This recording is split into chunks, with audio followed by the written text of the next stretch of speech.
What's good, homies? It's your boy STVGREAT, and I'm joined by the homie Rod and the homie Shadez. What's good, y'all boys? Yiddy. Lovely. Lovely. Woo. Lovely. Okay. I like it, man. How y'all week been going so far, man? Man, weekend was a little rough, but I capped it off, made sure kept my cool. Don't want to go into details about everything, but let's just say God is good. Whenever you're going through something, God is just working patience within you. And then it's also part of your testimony so that you can help out somebody else later on. So I'm going to use currently what I'm going through as a testimony for somebody else. But I got to spend Sunday with my family, watching the football games. My brother-in-law made something called smash burgers. When you come in town, we go to we have to go to my sister's house, or when we tailgate, Gerard, we got to do this. Smash burgers. I literally just made smash burgers yesterday. Yeah, you know what I'm talking about. You put the onions down with the so smash burgers, you cut the onions up, you put it on a hibachi grill, or you put it on I would say you want to put it on a hibachi grill, but I think you're probably doing it in a frying pan. You put the chopped up onions first, and then you lay the ball beef patty or the beef on top of it in a ball, and then you just smash it down with a plate, and then smash it, and the beef cooks into the onion. So your burger, it tastes like crystals, but like a homemade crystal burger, but like a real good crystal burger. And it's crispy. Big crystal burger, bro. So good, bro. It was one of the best burgers I had in a minute. Okay. Yeah. Y'all put me on to something because I'm like, the hell is a smash burger? Nigga, that's the tailgate burger of the year, bro. That gotta be the tailgate. Yeah, I literally I actually just made those yesterday, and I made like this little like fry sauce that was fire. Yeah. Can't even lie. Yeah, we gotta do that. For sure. What about you, Rod? How was your weekend, man? My weekend was good, man. Jackson got to go to his first Gator game. That crap was crazy, man. God, dude. So he didn't really realize until we got to the actual front like gate, and like you could hear like the music going off, and like you could see in his face. He was just like, Are we going? And then like all of a sudden, like, Sarah had the actual ticket, and then the woman scanned it, and then he heard like the little doo-doo. He was like, oh shit, we're going. And he barks through the door. I was like, all right, bet. I was bet. And it was good, man. It was good. I will say this. So in that stadium, to any Florida fans, any football fans that are questioning going to a game, my honest opinion, the time that I saved in traffic was a breeze. First of all, to get there, it took me an hour to get to Gainesville, hour to come home, no issues. It was lovely. The space, what I'm saying, everything felt safe. What I'm saying, it was no crazy stuff. Everybody had to be on the mask. If you didn't have your actual mask on, it was no bullshit. It was no put your actual mask on. I'm gonna say it to you twice, and the police are coming. We're not here to actually talk about it. So, to any young parents who are questioning taking your kid to a game, I would strongly suggest that this is the time, because it's less crowded and they get to see football. So, what about you, ST? Pretty good weekend, man. Drove up to Jack's, got to see my little niece. You know what I mean? Got to kick it with a couple of people while I was there. I wasn't there too long. You know what I mean? Drove was kind of a there and back type of trip, but worked on some pod stuff over the weekend. Was working on getting us some stuff for the Barbershop Talk. You dig? But that part is taking a little bit longer than I wanted it to take. So, but patience is a virtue, And but other than that, man, sat back watching football. I didn't have anything pressing to stress about. There was no Canes game on Saturday, so we was good. We already knew what the Jaguar game was going to be, or at least I feel like every week I already know what the Jaguar game is going to be, and if they surprise me, they surprise me. So it was a stress-free football weekend, but it was a good football weekend, man, and feeling good, dog. You know what I'm saying? You dig? Bro. It sounds like Heard that, my brother. Heard that. Dig, mate. Man. But feeling better than one guy in particular that we know. That guy, 45. Obviously, we know that 45 caught COVID-19, and yesterday or what was it yesterday he was released from the hospital, or he released himself from the hospital practically. Yeah, right? Yeah, twice. And then he then they showed him on video when he takes the mask off, and you could see him struggling to breathe. But he was that not the worst video that you've ever seen? Like my thing was like, dog, like you don't have to fake this shit. You can say, yo, I was wrong. I was wrong. No, this shit fucking sucks. You know what I mean? Like, all you had to do is admit that shit. But what's this motherfucker want to come out and do? What do you want to come out and say? Don't be afraid of COVID-19. Are you kidding me, nigga? I saw you struggling to breathe. Fuck out of here. Hey, listen, bro. Nurses and doctors on Twitter were just ripping that video apart. They're just like his chin. They're like he's struggling. Like, this is obvious signs of a person being, struggling to actually breathe. And it's just like, man, like I say this, man. I hope that he feels better, whatever. But I hope, I'll say this. I hope him well wishes as much as he wished everybody else well that went through this same thing. I'm not here to pour my sympathy out for any person. You know what I'm saying? I hope that you feel better. It is what it is, but you reap what you sow, man. And you infected your whole entire party, essentially. You reap what you sow. I mean, I don't know. I feel the same way about Trump. It's kind of funny that the two biggest trolls are out at the same time. I feel the same way when I hear about stuff about Trump that I do with Tekashi 6ix9ine, because you pretty much you go against, you can't. There's universal laws to life, man. There's universal laws to nature, bro. You can't just spit out fallacies and just spit out BS all the time and think that it's gonna fly just because you got some power and you got some clout. Like, that clout can be gone like that. You know what I mean? So you can go around spouting illiterate, ignorant stuff all you want to, but eventually it's gonna come back around and bite you in the butt. And it's funny because they both went to the hospital at the same time. It's like, how y'all both in the hospital at the same time and y'all being the biggest clout chasers and trolls I've ever seen. It's just like, and both of y'all clowns. So can you imagine that they just, Ivanka and Donald Trump gotta hate each other, right? Like, they don't like each other. For sure, bro. Ivanka, bro, that's like an arranged marriage almost. Like, I think he paid for her or something. Who do you think gave Ivanka COVID?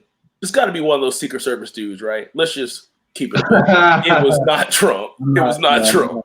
But my whole thing about this whole thing is the way that it's being handled. If you had COVID and you released yourself after 3 days of being there, that means that you're still currently infected, which means you're going around all these different places. Why aren't you quarantining for 14 days like the rest of the public has to do? Because that's what the scientists and the doctors have said that we're supposed to do, which means at this very point in time, you're possibly infecting anybody else that's around you.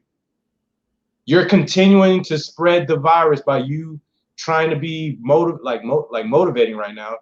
You're actually spreading it right now, bro. Like, that don't make that. I'm just like, but this is the thing, because like, obviously his people, they don't give a damn about this whole thing because they don't know, they don't believe in it being so. They don't believe in it being as serious as it is. They don't grasp the concept that like he came out and said he pretty much compared it to the flu again, as if it's like the flu back in 1918. That's what it's like. That's what it's like, the flu. It's not the flu like 2020. It's the flu of 1918 when they didn't have all the vaccines and medicines that you can buy over the countertop now. No, like Yeah, it is like the flu in 1918. So stop, like if he's going to compare it to the flu. I love that point. If he's going to compare it to the flu, then at least be 1,000% transparent on what you're saying, because you can say it's like the flu, but make sure you say that it's like the 1918 when that shit strolled up out of nowhere. First came up and we didn't have really any medicine on it. Like it was so many people dying from this. A lot more that die from it now. You know what I mean? Like, come on, like use common sense. Like all it takes is a little bit of common sense to know that the shit he be spewing be like bullshit, and it's easily pick apartable. If that's a word. Like why are you going against facts? Like I thought we believed in science. I thought we were going off facts and science now. So I know someone who, I know multiple people who have caught COVID. And once you have been confirmed to have COVID, they make it clear that you are under a quarantine. Clear. Like, you are like the plague, nigga. Like, you are the plague. Like, you sit down. It is clearly defined. Okay? The leader of our country is breaking hospital protocols to jump into a truck to go and wave at people. Just breaking all sorts of protocols to push this narrative.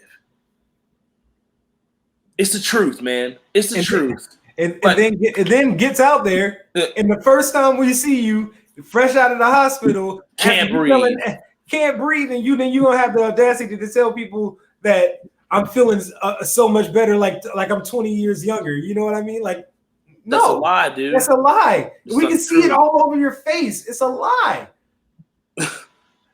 But yet there will be people that will still find a way to be like, no, he really feel like he's 20 years younger. Yeah, now I just got a hot breaking news.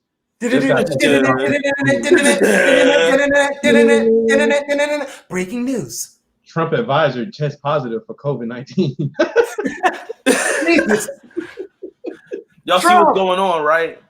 Stay your ass in your room in the White House, brother. See what's going on, right? I feel like doing Stephen A's laugh when he be laughing at the Cowboys right now sometimes. Hey, like, man, look.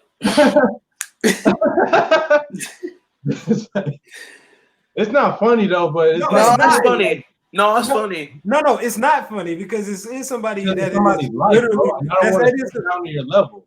Right, your life right. Is important. You know what I'm saying? No, I'm not going to act like your life ain't important just because you're an idiot. No, it's just that the smart people need to take back over the nation. That's what I'm saying. No, it's not leaders, and the people that are intellectually smart, people like Dr. Fauci need to be running the nation, not somebody like Donald Trump. Dr. Fauci would have shut this thing down and had us going correctly. We need somebody that is okay up here, not just personality. No, we need facts. You know, we need to go by facts now. I don't want to go by your feelings anymore. How you feel about this guy. This guy makes me feel good. And then you die tomorrow. Like, I'm tired of feelings. No, stick with logic. Like, this is right. This is wrong. Stop trying to tell me that this is right when it's clearly wrong, because you can exactly look at what the outcome is. If everybody were to do this, then what would happen? That's all you got to check it to see if something is right or wrong. If everybody in the world were to do it, what would the outcome be? Look at it that way. Mm-hmm. And we now have countries that are going back into shutdown. The NFL, we're on very, very weird grounds with the NFL. Teams are currently trying to look at ways to do bubbles. I don't know where the Republican Party wants to stand. I don't know where the Democratic Party wants to stand, but all of this is not over on November 4th. So I just want everybody to realize that all of this is over. All of our issues are not over. We're going to go, ST, you want to go ahead and roll into the next segment, talk about issues? Yeah. Let's do that before we jump into that next one. You want to go ahead and let's go ahead and take a look at this. Take a little clip of this video quick. This is your second stimulus check update and your stimulus package update as of Tuesday evening, October 6th. The breaking news is that President Trump has called off the stimulus package negotiations until after the elections, which is on November 3rd. Some people are saying that President Trump called off the stimulus package negotiations as a negotiating tactic, similar to when you say that you're walking away from a deal and you try to get the other party to cave in. That is a possibility. However, the odds are that we are left hanging for the rest of October. Ladies and gentlemen, I am upfront with you, and I just want to tell you, please budget and plan accordingly, because most likely we will not receive any assistance from our government in the month of October. Let me break down for you exactly what happened. President Trump tweeted, Nancy Pelosi is asking for $2.4 trillion to bail out poorly run, high-crime Democrat states, money that is in no way related to COVID-19. We made a very generous offer of $1.6 trillion, and as usual, she is not negotiating in good faith. I am rejecting their request and looking to the future of our country. I have instructed my representatives to stop negotiating until after the election, when immediately after I win, we will pass a major stimulus bill.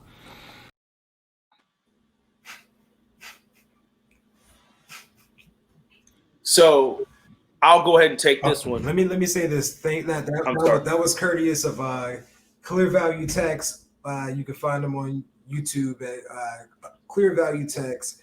I appreciate that. But go ahead, brother.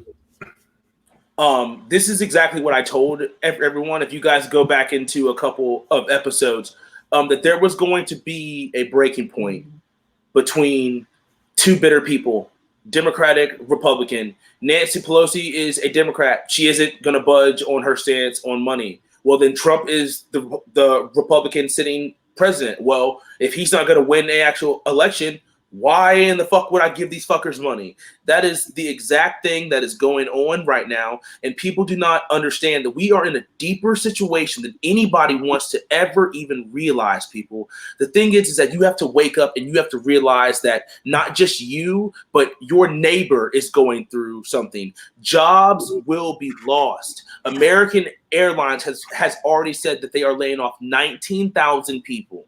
You understand? Business travel is simply eliminated. Do you know what carries the airline world? Business travel. Do you know who's not traveling right now? Business. Do you know who has learned how to work without traveling?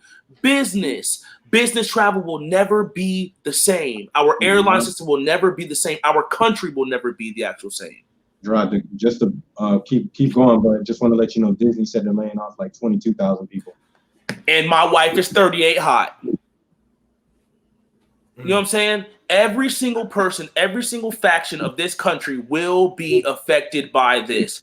Everybody can actually say this. Everybody here goes to football games and concerts, right? Everybody knows the guys in the red jackets. Those are safe management people. Do you know who's not working right now? Safe management. I don't understand. The current president is doing this. Why are you not asking your Republican president to do more? Why? Why are you not demanding him to do more? Why? Why? It's because they are comfortable with where they are at. And they are broke. And let me just get that back, ST, one time. I'm so sorry. And let me just actually explain something to every single person who does not understand what being an actual Republican is. Being a Republican is supporting 11% of the rich of the country. You're not in the 11%. They don't care about you. So why would you not lean to the side of the people? It doesn't make any sense. It doesn't make any sense. Yo, and shout out to the Lincoln Project. They're the anti-Trump part of the Republican Party. Mm-hmm. So shout out to the Lincoln Project. There are Republicans out there that do not back Trump. Yep. Because it comes to a point where you legitimately have to start looking at. Got to stop looking at parties, and you just got to start looking at people. People. Exactly.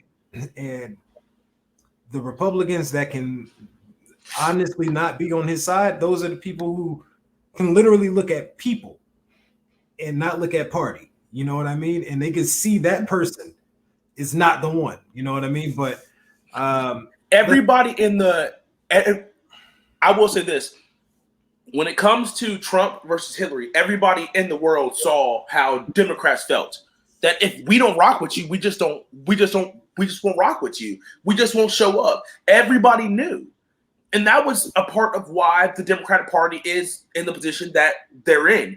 They didn't get the actual proper amount of seats because they thought that it was going to transition over from Obama to Hillary. And it did not do it because the Democrats, we just don't rock with just whatever is going. You got to prove it to us. Right. And I think that that's the most valuable person in the world. The person that has to earn their spot every single day to earn the vote. No matter how bad you want to call it, no matter how good or bad they are, but at least I'm able to change my opinion, and at least I'm willing to make that change for anybody.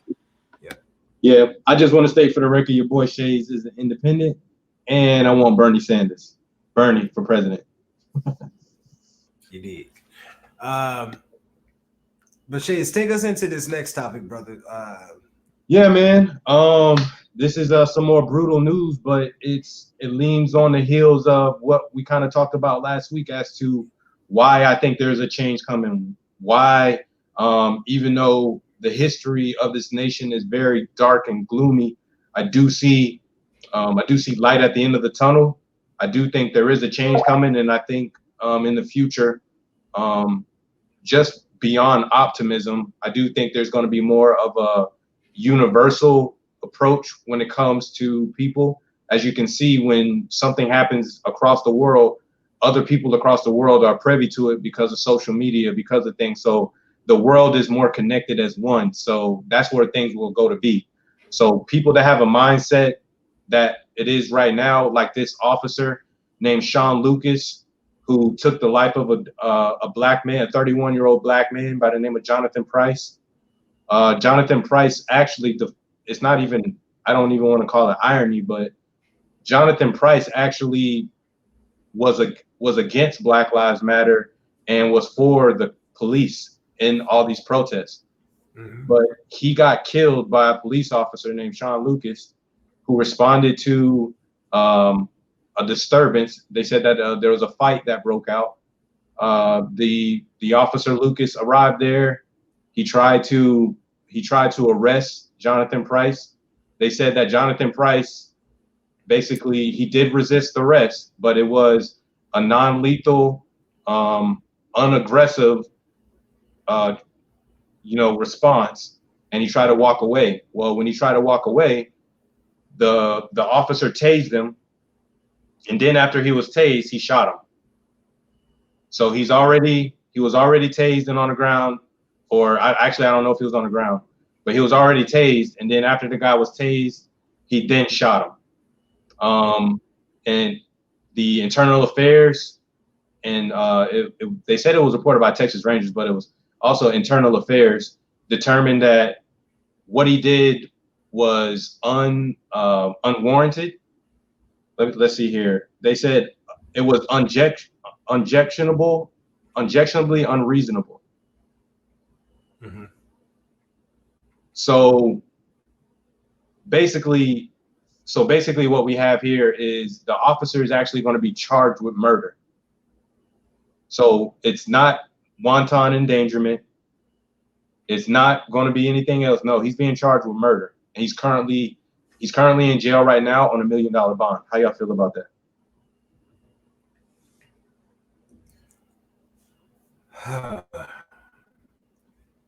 Well, it's good that he's in jail currently, and is going to, going to be charged. This is going to be charged as a murder, but we need to see a conviction before I start doing any type of backflips around here, because we've actually seen where in instances where officers were arrested, but they never were truly locked up. They never was truly charged. They were never charged with anything that resembled murder. You know what I mean? I mean, it's encouraging news to see that they are taking this slightly seriously, and I won't say slightly. They're taking this seriously. Because they put $1 million bail on his head. You know what I mean? So, but it's nice to see them taking this seriously. But if we really want to get to the bottom of this, and you really want to get cops to start changing how they do stuff, lock them up for when they murder people. When they murder them, and now they can see that there is an example of, oh, we murdered somebody and we go to jail for this. Yeah, general population. Yeah, Gym Pop. And guess what? Them niggas gonna know you. They gonna know you at this point. Because guess what? Because your story going around everywhere. And guess what's in jails? TVs. They can see. And no guns or tasers. Your comfort zones are all taken away. Get destroyed. Now, was it probably warranted while you threw their ass in jail? Yeah. But that ain't finna change the fact that, now you on ours, now you on even playing field. So take that into consideration, officers, before you go and murder innocent people, unarmed people. Especially if we can get at least one to show that he's locked up. Not in Texas. In Texas, of all places that you can get, of all places this can go down. Like, it's only a couple other places that this shit can pop off, and it would be even bigger. Yeah. So the Texas one, that's important. Mm-hmm. Texas, Mississippi, Louisiana, we can get Alabama. Yeah. Any one of those right there. But Texas is huge, though. Yeah.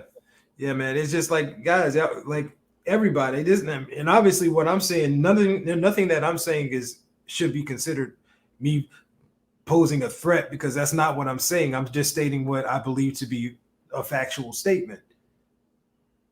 Stop killing us, because if y'all ever have an example of you murdering someone and you actually happen to be charged with murder and you get convicted, and then you have to end up on that side of the jail cell, and they all know you was 5-0, and then they hear your story about you killing somebody, murdering, that's not going to end up well. That's not going to end well for you. So please, officers, any officers that listen to this, even if you're not on that side of all of these injustices,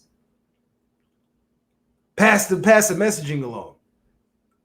Don't stop murdering people, because this shit can backfire in no time, and that would be terrible for you. Yeah, man. Rob, what you got, homie? Y'all know what it is, man. Y'all know how I get down. I just want accountability, bro. I just want everyone's story to be told. That's it. I simply just want body cam footage to be released immediately. There's no reason for anybody to watch it beforehand. There's nothing that needs to be transcribed. I want everybody's story to be told. That's it. Uncensored. I don't care about the words.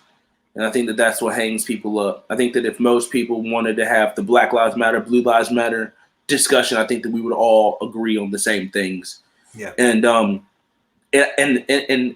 think that the people on this side realize that, and there's people on your side that don't. The hangups that you types of people have in your life that believe that this stuff is fake, you guys are sad.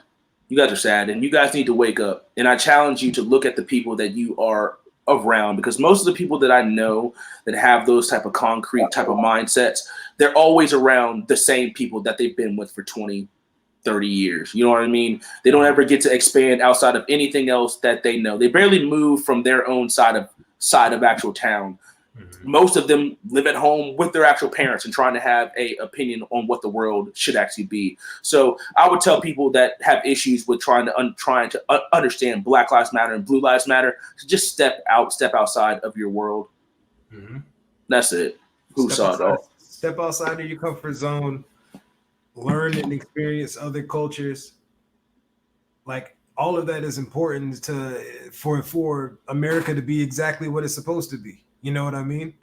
Like, We got all of these different cultures in one country. Experience everybody's cultures. Learn something about everybody's culture so you can learn to appreciate people. You know what I mean? Mhm. Learn to appreciate other people. Like that's exactly why we live in the United States at this point. Even if you were just born here, but you were born here now, enjoy everybody's culture because that's what's here. And learn to love each other, man, because it's not that damn hard. It's not that damn hard. And as oxymoronic as it sounds, that's what makes us all the same is the fact that we're all different. Yeah, we're less different than we are alike. You know what I mean? Like, come on, come on. Like, Come on, man. all right, but yeah, last thing, I want to give a shout out to the civil rights attorney Lee Merritt. He said it was not a quick process and it didn't happen quickly. It was a process to get this officer arrested. So shouts out to Lee Merritt, and I think his name is Ben Crump. That's out there representing the people across the nation right now that's being affected by all this. The dude was a ranger, right? Like he wasn't like official law enforcement because right? I think in Texas you can have like rangers. Yeah, I believe he was a Texas Ranger. So what makes that different? Okay, I'm gonna do a little bit more. I honestly, I think that's kind of like I think they might have a different version, but it's kind of like they're state troopers. Walker, Texas Ranger ass nigga.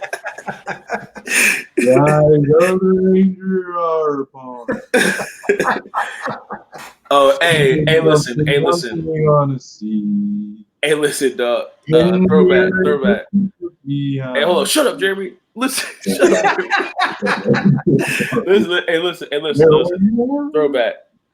Did your parents used to ever make y'all watch that show in the heat of the night? In the heat. Oh, you talking about that song? Damn right. Damn right, man. Hey, what you know about that? She didn't even have to force me to watch it. I was watching it because that show was the shit. That show was the shit.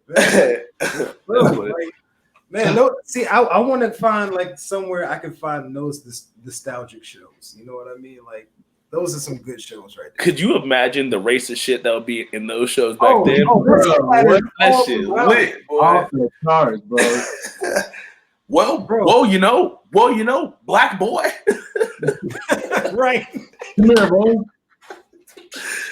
Oh shit. Yeah, man. Just went with it though. Let's get to this last part of Real Talk, and then so we can slide over to the barbershop. You know, slide over. You know what I'm saying? I wanted to just give a little finance talk for anybody out there that doesn't believe in systematic racism.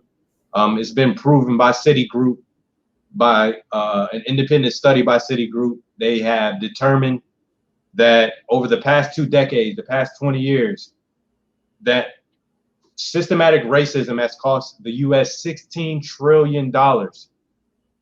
How can it cost the nation $16 trillion? It's because of inequalities found in education, housing, wages, and business investments. Okay? So this is very important. They're saying that black workers have lost $113 billion over the past 2 decades because they couldn't get a job because they didn't have a college degree. And the majority of these people couldn't afford the college education. Even though you might think, oh, you could get a scholarship, this and that. Well, even if you got a scholarship, you still got to have a place to rest your head. You still got to have food, got to have transportation, you got to have clothes. So these are all the additional expenses that we are also talking about. The housing market, they're saying the nation has lost $218 billion in sales because black applicants couldn't get home loans. In the mortgage, anybody that's in the mortgage industry, we do know of things called redlining, steering, things of that nature. Of course, there are laws now, but that still doesn't mean that people haven't found new ways and loopholes to prevent certain people from getting loans. I'm sorry. Go ahead. For those that don't understand what redlining is, can you explain that to us, Shades? Redlining is when you won't receive funding for a particular neighborhood, or you want to be able to get funded for a red line or a specific area that was placed in red line in a certain cities, so they wouldn't lend to you in those places. Right. So like if you have them, like if you're trying to visualize this, you have a map of your city, right? And then like say for Jacksonville, you would have the Mandarin area, even though that's not an area that would be redlined. But let's say, actually potentially could be, but we're saying, okay, so we know the Mandarin area. You're looking at the map now. Take like a red pen and just draw a line around the area that says it's Mandarin. And anything within that area would not be able to get approved for a loan. Can I ask a question? Yes, sir. Yep. Okay, so how do you stop redlining now? Well, they've created all types of laws that are to prevent discrimination based on age, disability, marital status, all this, that, and the third. So they've tried their best. They've tried their best to address it. You know what I mean? Mm-hmm. I don't think too many people can get away with it. The only way that I see that people can get away with it is FICO scores. So can I actually kick this to you? What's up? So I have a friend. I actually have two friends of mine who have told me that in the deeds of their property, their deeds state that they can only sell to a Caucasian family. in the deeds of the actual homes. I can actually bring those to you. Yeah. Let's bring that up. I can dig that because that's further proof. So that's further, systematic racism. Yeah. For people that don't want to believe that there's systematic racism, it's in the details. So basically, to give more explanation to that is that if you are, let's just say that, and this is a perfect example. If you go into Riverside, you go into Riverside, the San Marco area, all of those historic type homes, I can promise you that there's a couple of deeds on there in the deed state that you can only sell to Caucasian families. I can believe it for sure. These are real things. Yeah, these are definitely real things. Just to kind of finish up with this letter or with this report here, some key pieces of information. About $13 trillion in revenue couldn't be put into the market because Black entrepreneurs couldn't get the proper bank loan. And I confirmed this by doing my research on current Black entrepreneurs and moguls, such as Dame Dash, who's talked about this. Mm-hmm. E40 talked about this. Master P talked about this. I just finished reading a book by Jay Prince, who talked about this. And they had A+ credit, but they couldn't get bank loans to do what their business was set out to do. Mm-hmm. And if you don't believe me, why do you think that there's a black-owned bank that's in Atlanta? Mm-hmm. Atlanta is one of the first cities to do this. It's not the first city to do this, but in this era that we're currently in, they're one of the first ones to get this going. They're one of the first ones to have police coming to their neighborhood that are actually from that neighborhood. They're the one that are being proactive and not waiting for the government to implement this, but they're doing this stuff themselves. And they have to do this because you have to take care of your people. We can't allow other people to take care of us. So one of the things that you need to do, start policing yourself. Another thing we need to start doing, start having our own banks, start creating our own investment groups and fund one another and do business with one another. Even if somebody makes a mistake, okay, chalk it up to the game. That person apologizes and we keep it moving.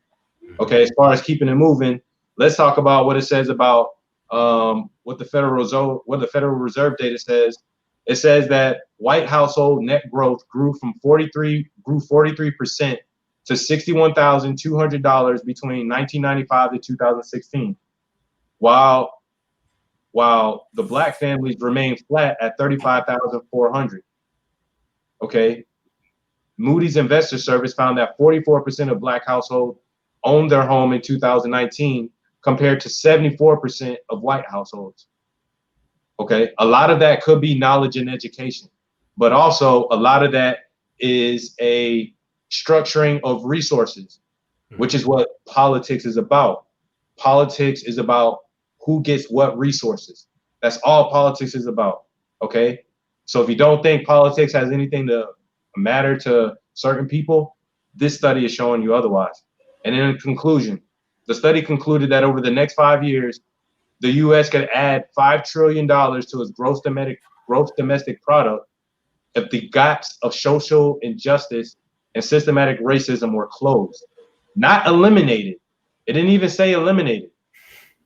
It said if the gaps were closed more.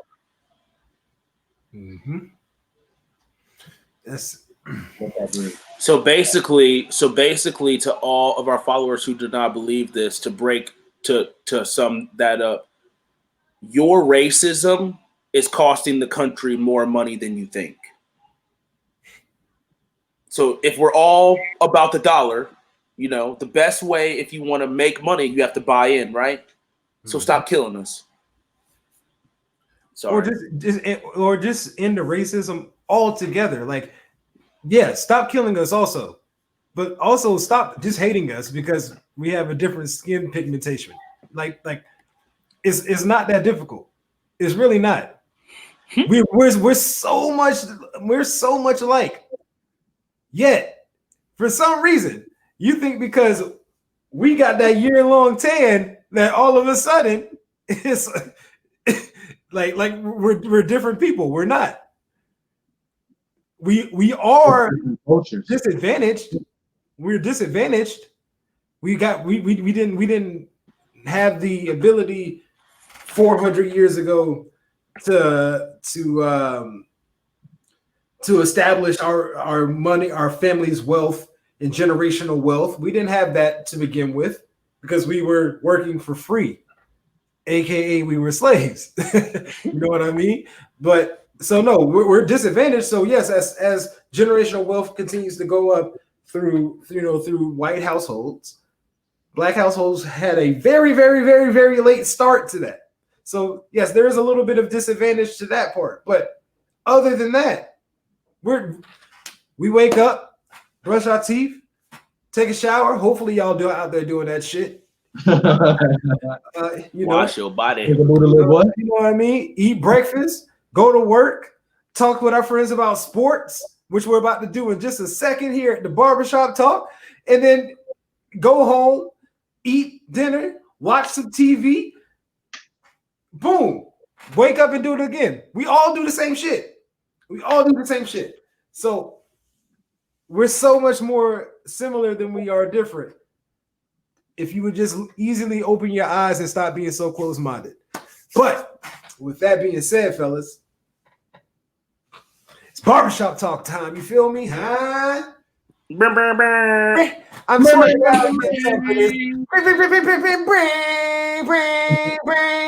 I'm telling y'all, when I finally get something for this, that shit gonna be fire. Y'all gonna be like, oh, he finally did that shit. He's been talking about it for 6 months. Oh man. No, matter of fact, you stay there. You stay there for right now. All right. So yo, it looks like the prophecy of young ST is everything is happening as it should. We got our one win, the Heat, that is. We got our one win. ST said we're doing this. It's gonna be 5 games. I still feel like it's gonna be, unfortunately, 5 games. But let's talk about game 3. As the Heat did get the win, we saw a not great game from Anthony Davis. We saw an okay game from LeBron, even though his numbers, if that's an okay game, damn. But we saw Jimmy Butler drop that triple dub on their head. 40-point triple dub. 40-point triple dub. without making one 3-pointer. 70% from the field in the paint all day. In the paint all day. So you can't guard me. So the question is, was it the greatness of Jimmy Buckets that got Miami the win in Game 3, or was it more of a Lakers collapse? What say you guys? Rod, you got that, bro? You gonna let me take it? What you got, boy? I think that was Jimmy Butler hooping, but I also think that that's just the way the basketball was going to run. You know what I'm saying? Like, you know what I'm saying? They were going to get one, and they were going to have a good game, but I still think it's going to go par course. I still got Lakers in 5, just like you, S2.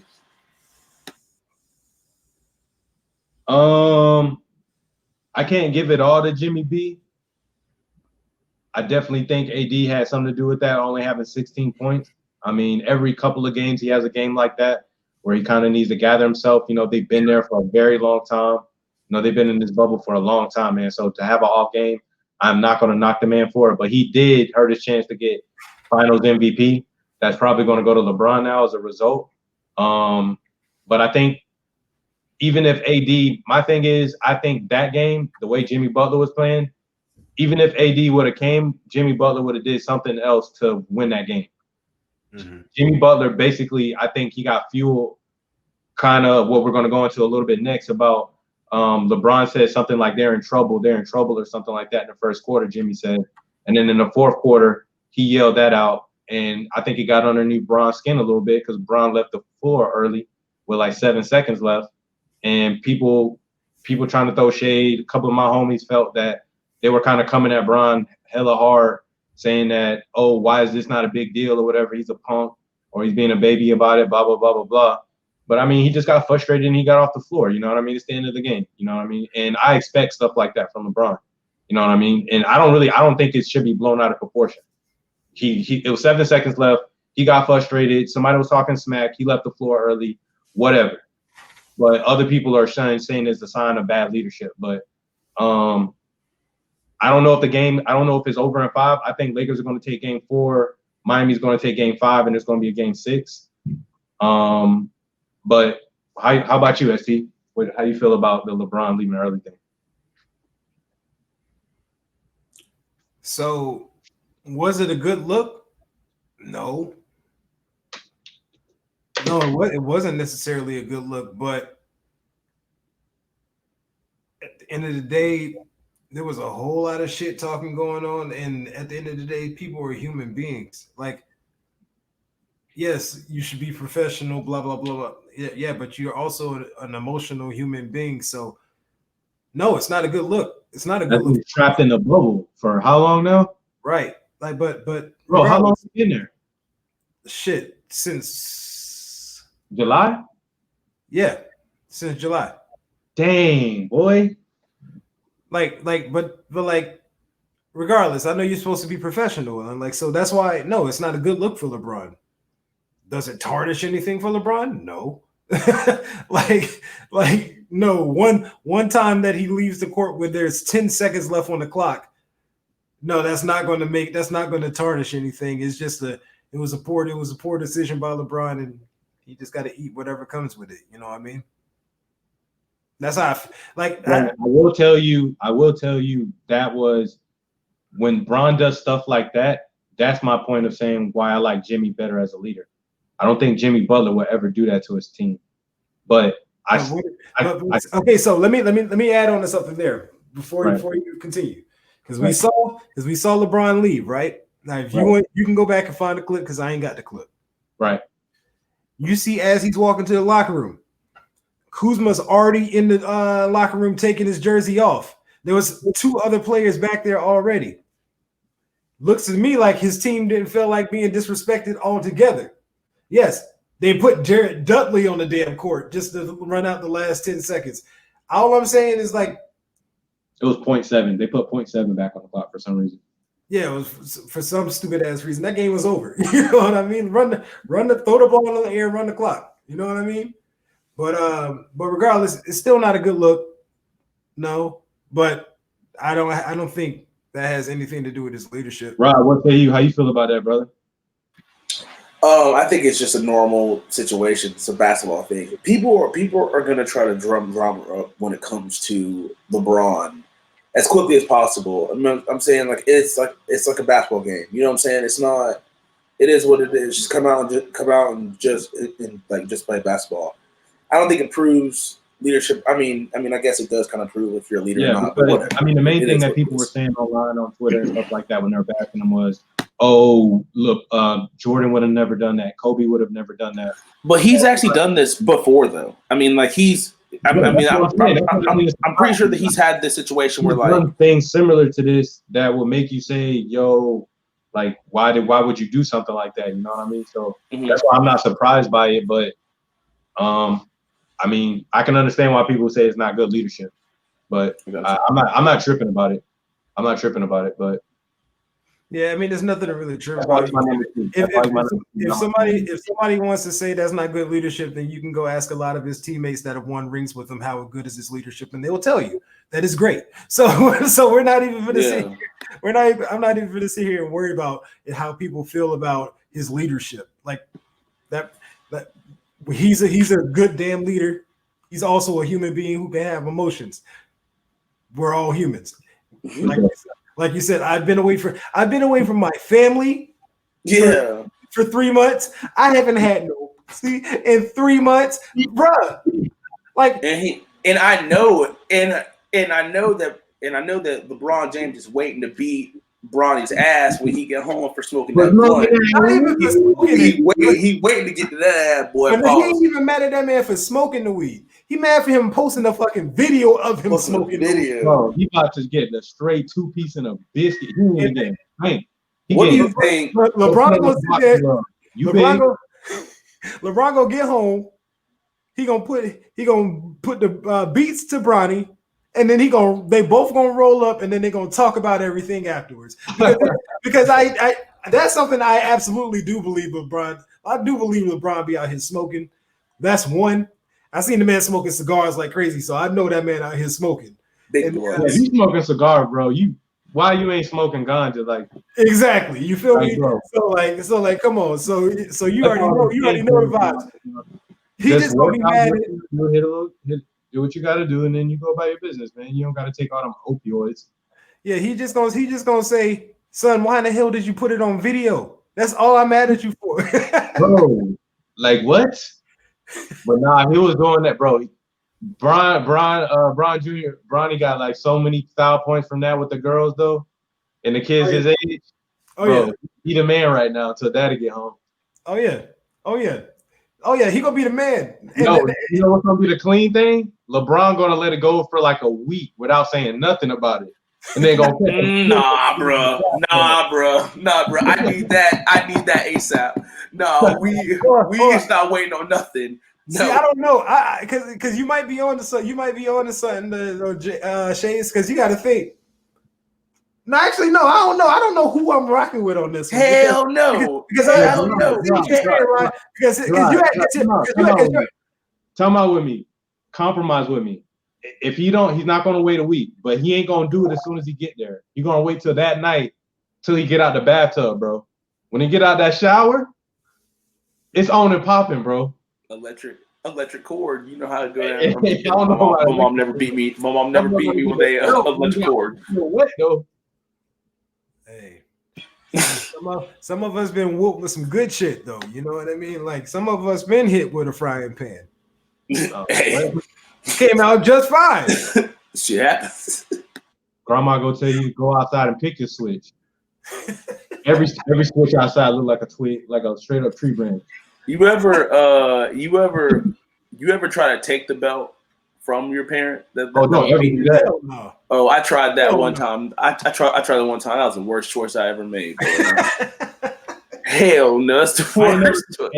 I ain't never tried to do that, but my mom had me on the bed, and I used to try to Power Ranger flip over the belt swings. Oh, open here, stay still. I'm like, you morphin' time, nigga. Look. Okay, so I don't know how y'all's parents are. Actually, I know how your mom is, Shadez, but My mom is 5'11", 6 foot, right? I wasn't trying shit with that woman. You understand me? Because it's different when I think about it now. Because I'm 6 foot. Nah, boy. But when you 5, 6, 7, 8, 9, 10, 11, 12, 13, that woman's a giant and she's whooping your ass, boy. Like, I wish I would have tried to grab that damn belt. I was more afraid of my mom turning UFC and ground and pound my ass. Oh, you want to take my belt? Who? You know what I'm saying? Like, I wasn't trying to catch none of those elbows. Give you that Bradshaw freaking clothesline. Clothesline from hell in this bitch. You know what I mean? Look, my mama was a saint. My mama was a saint. And I only got in trouble a couple of times because I learned from every ass whooping. You know what I mean? Like, never once did I get my ass whooped for the same thing twice. Oh, you know not me, boy. I was hard-headed. I was hard-headed as hell. Look, this is why. Bro, you were so stubborn, bro. Oh, I know. This is stubborn nigga. I still am. Yeah. This is why you're a little bit more tame now. Yeah, this is actually why like I'm so patient with my son because like I'm with all of my shits because they were my shits. You know what I'm saying? Like I know that I'm gonna have to tell Jackson 15 times to freaking do something. You know what I'm saying? It is what it is. Like, and I'm gonna have to beat him over and over again. Like, Pop told me today that Amani act like me when I was a baby. It was like, yeah, son, you got your twin right there. She act just like you. I was like, dang. It really is true though, for real. Because sometimes, dog, I would just like sometimes like Jackson would like do something, and I was like, I know I did that shit when I was 4, boy. I know I did that shit when I was 4. Like, look, I'm afraid. See, y'all make me afraid to have kids because I feel like my child would reenact the one thing that terrorized my mom when I was a jit. I was like 3, 4 years old. We stayed on the 2nd floor. I called myself being a superhero, tying the blanket around my neck. Oh, I did that. Oh, shit. And then jumped off the balcony and fell into the bushes. Thinking I could fly. Really? And my mom was like, what the hell? Oh, my God. Bro, yeah. Once you checked to see if you were okay, and then once you found out you was okay, you got your behind whooped. Yes. But because like I fell into a bush, apparently. But bro, all she said, she heard me say, dun, dun, dun, dun, dun.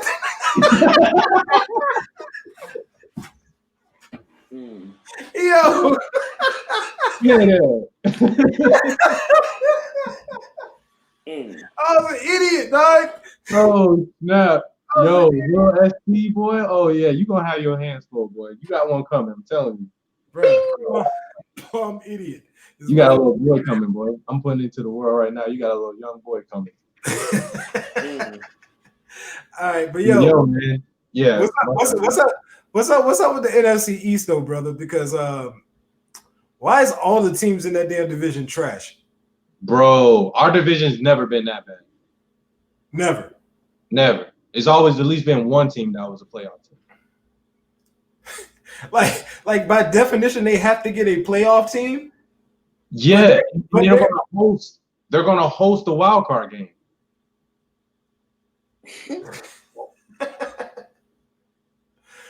Oh my God! So obviously, nobody really has a definitive lead in this conference right now, or in this division right now. Washington football team is the number 1 team, is leading the NFC East right now, 1-3.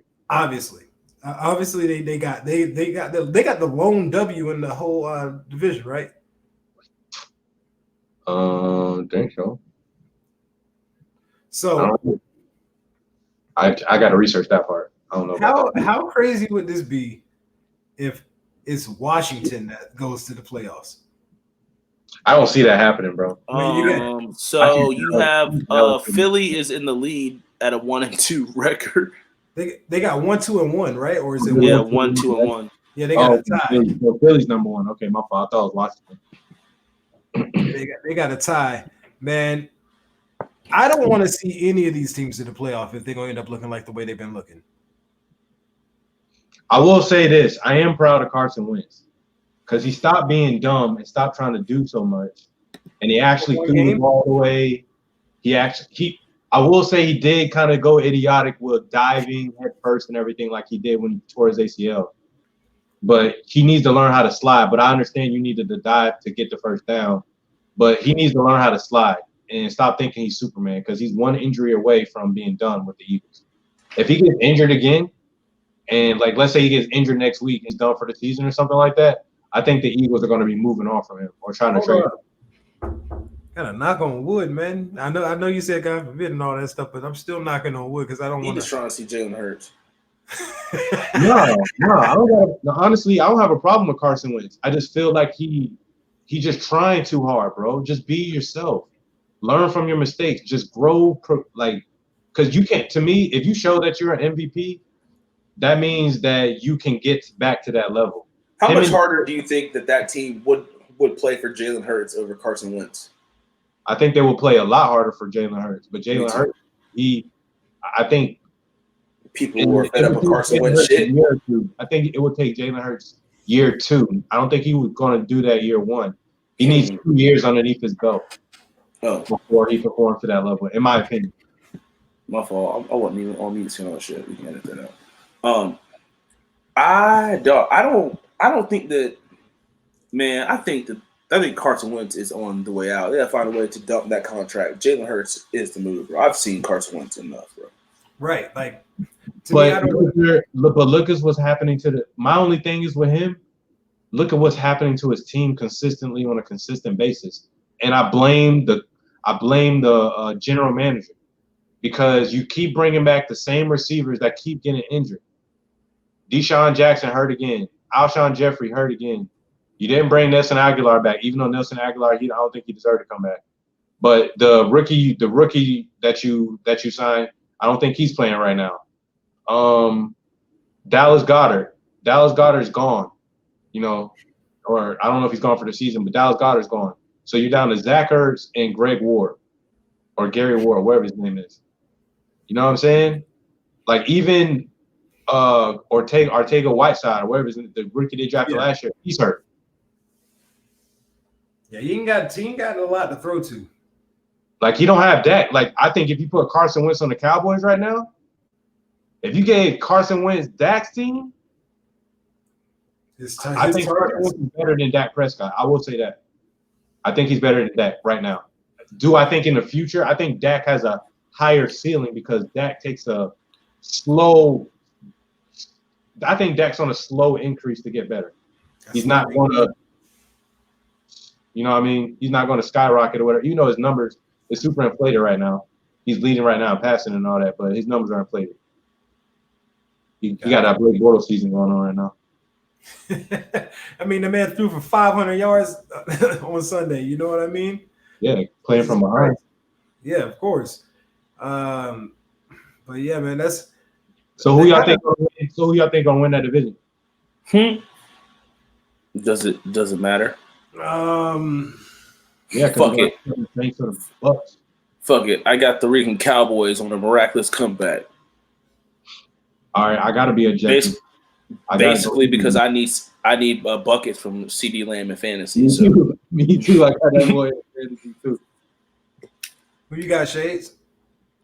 I gotta be objective. I want to go Cowboys, but I'm gonna go Eagles just to be objective. All right, then I'll be the one to throw my neck on the line here, and I'll say, you better not. The Washington football team. Oh my gosh, you and Dwayne Haskins can go somewhere. Washington football team, brother.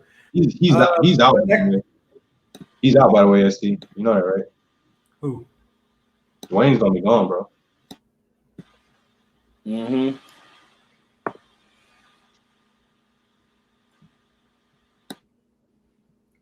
You know something I don't know? Yeah, Dwayne's gonna be gone, bro. Said there was a rumor that he was a snap away from getting benched before he went off. It's going just like Sam Darnold. They're gonna get rid of Gase, and then Darnold's gonna get a new coach and gonna do the same thing. You believe in Haskins? I believe he has potential. I don't believe that. I'm not saying that he's some great quarterback or anything like that, but I think his feet were always slow for me. And that's Steve. If I come off that I don't believe in Dwayne Haskins, that's not what it is. I think he's like Sam Darnold. He needs to be. He's not ready right now. These are pieces that need to be developed. They need some time to develop. So you need to be on an Aaron Rodgers, Brett Favre program. Like Jordan Love is going to be with Aaron Rodgers. Or they needed to be dropped into a perfect situation like a Patrick Mahomes got dropped into. For sure. You have pieces around you that are already ready. Or a Gardner Minshew with Nick Foles. And it's really hard to mess up. Like I look at it like how when Ken Dorsey was at Miami. How hard your job would have been to fuck up when you got Andre Johnson, Santana Moss, Jeremy Shockey, Kellen Winslow, Frank Gore, Willis McGahee, Reggie Wayne. Like, hold on, Frank Gore, Clinton Portis, Willis McGahee, Najee Davenport. Like how? Like Jeremy Shockey and Kellen Winslow. Like, no, y'all had a third tight end too, didn't you? Yeah, you're talking about Bubba Franks, but he was. Oh, Bubba, he was all right. Yeah, he was. I mean, he got some money in the league. Yeah, I mean, he had some burn with the Packers for a minute. You know what I mean? But that would have been like Ken Dorsey fucking up that team. Yeah, like, you know what I mean? You can't fuck it up. Like, you can't fuck it up. Like, just throw that bitch up. Andre's gonna catch that bitch. You know what I mean? Like Santana's gonna burn him. You know what I mean? Like that was what that team was. So the same thing. Like I think if either Darnold or Haskins gets dropped into a perfect scenario like that, I think they would be excelling right now. But they kind of both got the Blaine Gabbert treatment. You know what I mean? Yeah. Well, hopefully with your pick, Washington got a really good defensive line, and they got a pretty good defense. So Ron Rivera got them boys playing, even though they're not offensively inclined. They need another receiver. They need a tight end. They need a running back. They need some offensive firepower right now. They definitely need some offensive firepower. So I think your pick is like 1 year away, maybe. I could see them next year if they get a good free agency and a good draft class. Yep. It's going to depend on if they get rid of that owner, though. That owner is going to change. If they get a new owner, game changer. But speaking of quarterbacks, Shadez, I know you wanted to definitely address this here. So let's take a look at a couple of things here. So let's start off with the top quarterbacks in the league right now in regards. Oh, I don't know if y'all can see that. That's all good. Now I know it can be seen once we get this thing on video, but I can see it pretty much. You got Dak Prescott, Josh Allen. Yep. Yeah, these are far as passing yards is concerned, right? And yeah, I gotta creep up to see. Matter of fact, it also got it based on touchdown to interception ratio too. That they take that into consideration. Okay, see. I'm gonna pull these up on my phone so I can actually see these real quick. All right, yeah. So based off of the picture that we have here on the screen, we have Dak Prescott currently leads the league with passing yards with 1,690 yards through 4 games, which is an insane fucking number, but he's been playing from behind almost every damn game, right? What are you doing? What are you doing when the game is 14-14? You getting strip sack, fumble, or you're throwing an interception. Yep. You got Josh Allen with 1,326. That's very, very good numbers. He's in the MVP race currently. Like him and 12 touchdowns, 1 interception. Him and number 3 are in the MVP race. With Russell Wilson at 1,285, he's having a phenomenal year right now. Also, 16 touchdowns, 2 interceptions. Like these numbers are insane through 4 games. You know what I mean? But then that damn Matt Ryan shows up with his 12 146 yards through 4 games, and I don't give a damn about your 1246. Did you do anything to help your team win the game, Matt Ryan? No. Your numbers should not even be counted. The only time your numbers should count is if your team wins. If not, then these numbers need to be stricken from your damn records. Damn it. Dropping my phone and shit. That passage. And then obviously to round off that top 5 is Aaron Rodgers with 1,214 yards. We know that all this talk throughout the offseason about they didn't get him any pieces, blah, blah, blah, blah, blah. They went and drafted a quarterback, blah, blah, blah. You know what I mean? They did all that damn talking and shit. Still out here putting up. Bro, I'm sorry, dog. I'm sorry, bro. If I'm Aaron Rodgers, after this year, I'm demanding a trade. Yeah, I want out. Bye. I'm listening. Yeah, that easy. I want out. He's like, no, that's it. Yeah. Well, I mean, they're kind of. You don't want to give me. Don't want to give me no weapons. Our defense is still kind of suspect a little bit. You know what I'm saying? Like, they're kind of also expecting that by drafting Jordan Love, though. You said what? They're kind of already expecting that by drafting Jordan Love. No, they're not expecting it. They're expecting Aaron Rodgers to play out his contract and make that money so that they can develop Jordan Love. And my thing is, instead of spending that on a first-round draft pick with all this talent, how y'all let DK Metcalf go through the first round last year and then draft DK? How you let? Let me chime in real quick though. Yes, sir. Hey, Aaron Rodgers, why are you whining about the same exact thing they did when they drafted you? You got drafted in the first round when Favre could have easily used a couple of different extra pieces. And you sat there for 4 years. So here, Aaron Rodgers, when the shoe's on the other foot, we can't hear the whining. Because you literally did this. This is literally the same thing. See what I'm saying?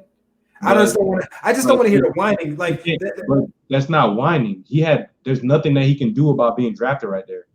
That can't be. There's nothing that he can do about being drafted in that situation. Sure, and there's nothing that Jordan Love can do either. He's actually matured and did the mature version of what Brett Favre didn't do for him. He's actually teaching Jordan Love. You know what I'm saying? This is me. You know what I'm saying? This is me talking. Aaron Rodgers definitely felt some type of way about that happening. You've never drafted a first-round offensive talent for Aaron Rodgers. You know what I'm saying? Like, you don't get free agents to come onto the team. You don't pick up key free agent talent. You know, when Devontae Adams gets out, then that's it. You know what I'm saying? If they lose Aaron Jones, then they're screwed.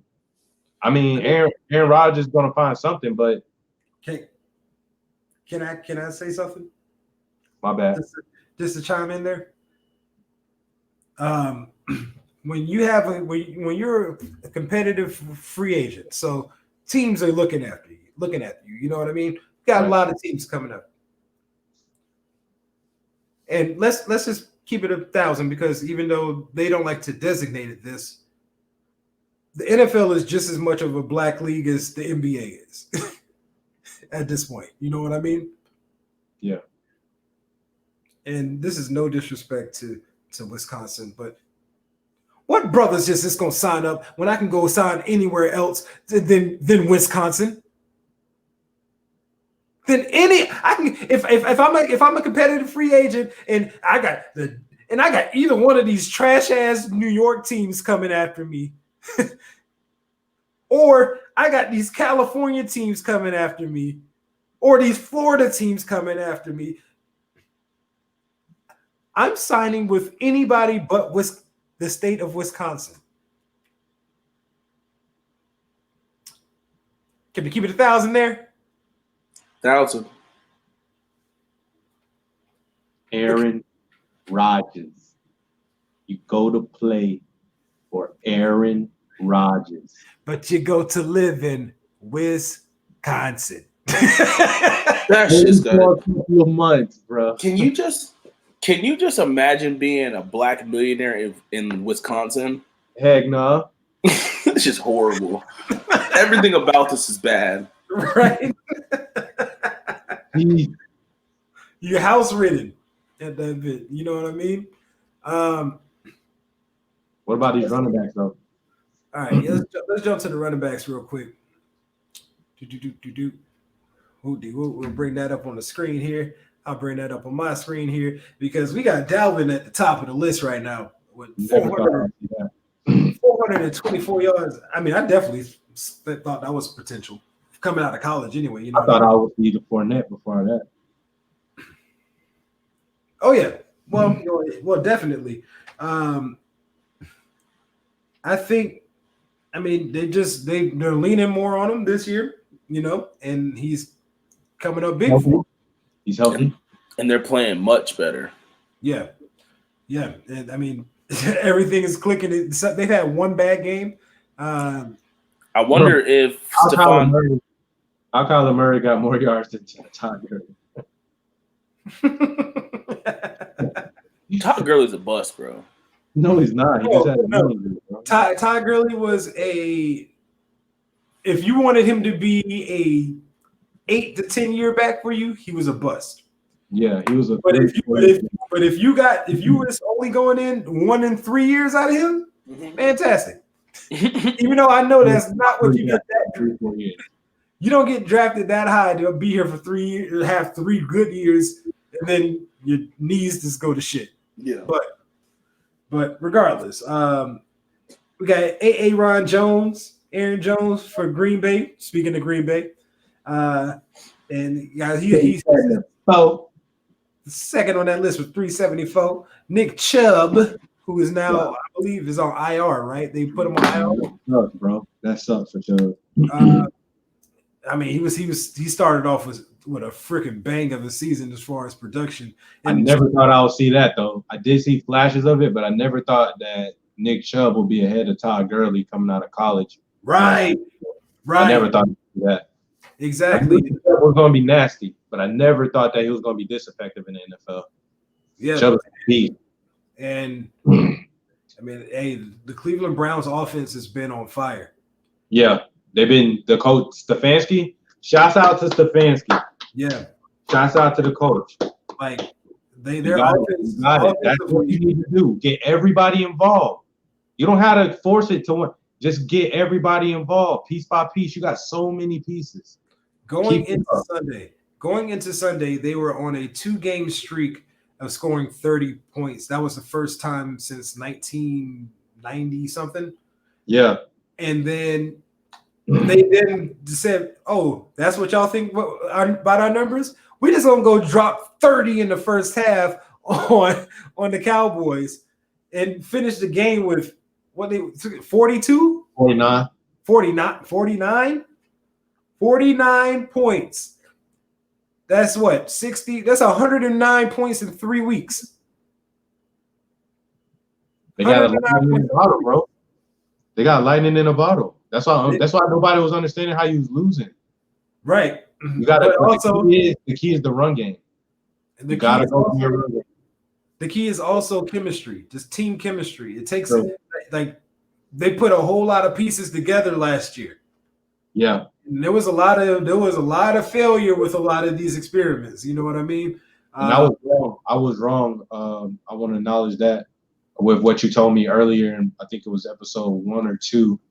I really didn't think. I didn't think that Odell liked Baker at all. I didn't really feel like their chemistry was strong, but I still don't. Of course, they're friends and everything. I don't know. I'm still not. Everything is straight whenever you're winning, bro. Everything is straight whenever you're winning. No, I get that. I get that, but I really don't think I still don't feel like they have a strong bond yet. So it's building. So it's good to. So what I want to say is I'm going to be more objective, and I'm just going to watch as they build. I think I want them to be where they're supposed to be at already, and they're still beginning on their journey. So they're still beginning on their journey, and they're getting better every week. I guess I'm putting too much. I guess I'm expecting too much because Odell's great, and I think Baker could be great. But yeah, they're running through the offense though. They're running it through the run game for sure.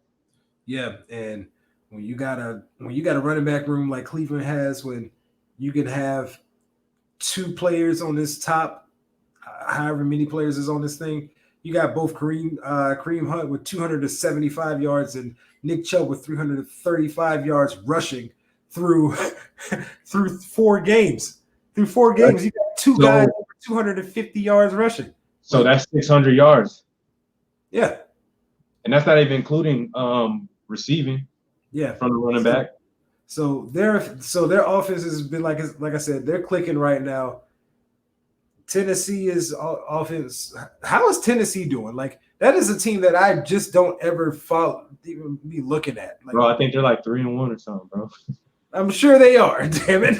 Aren't they on you said Tennessee? Yeah. Tennessee Titans.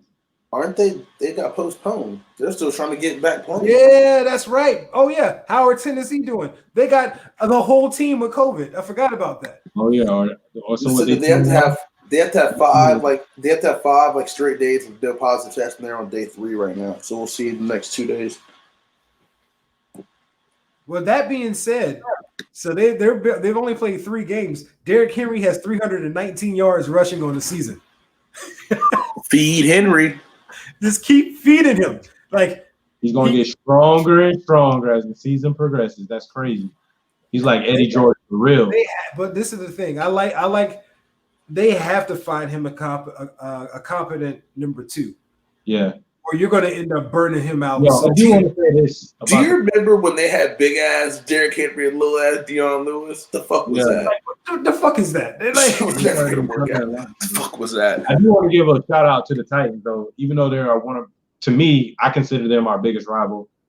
They've been the most consistent in our division for a long time.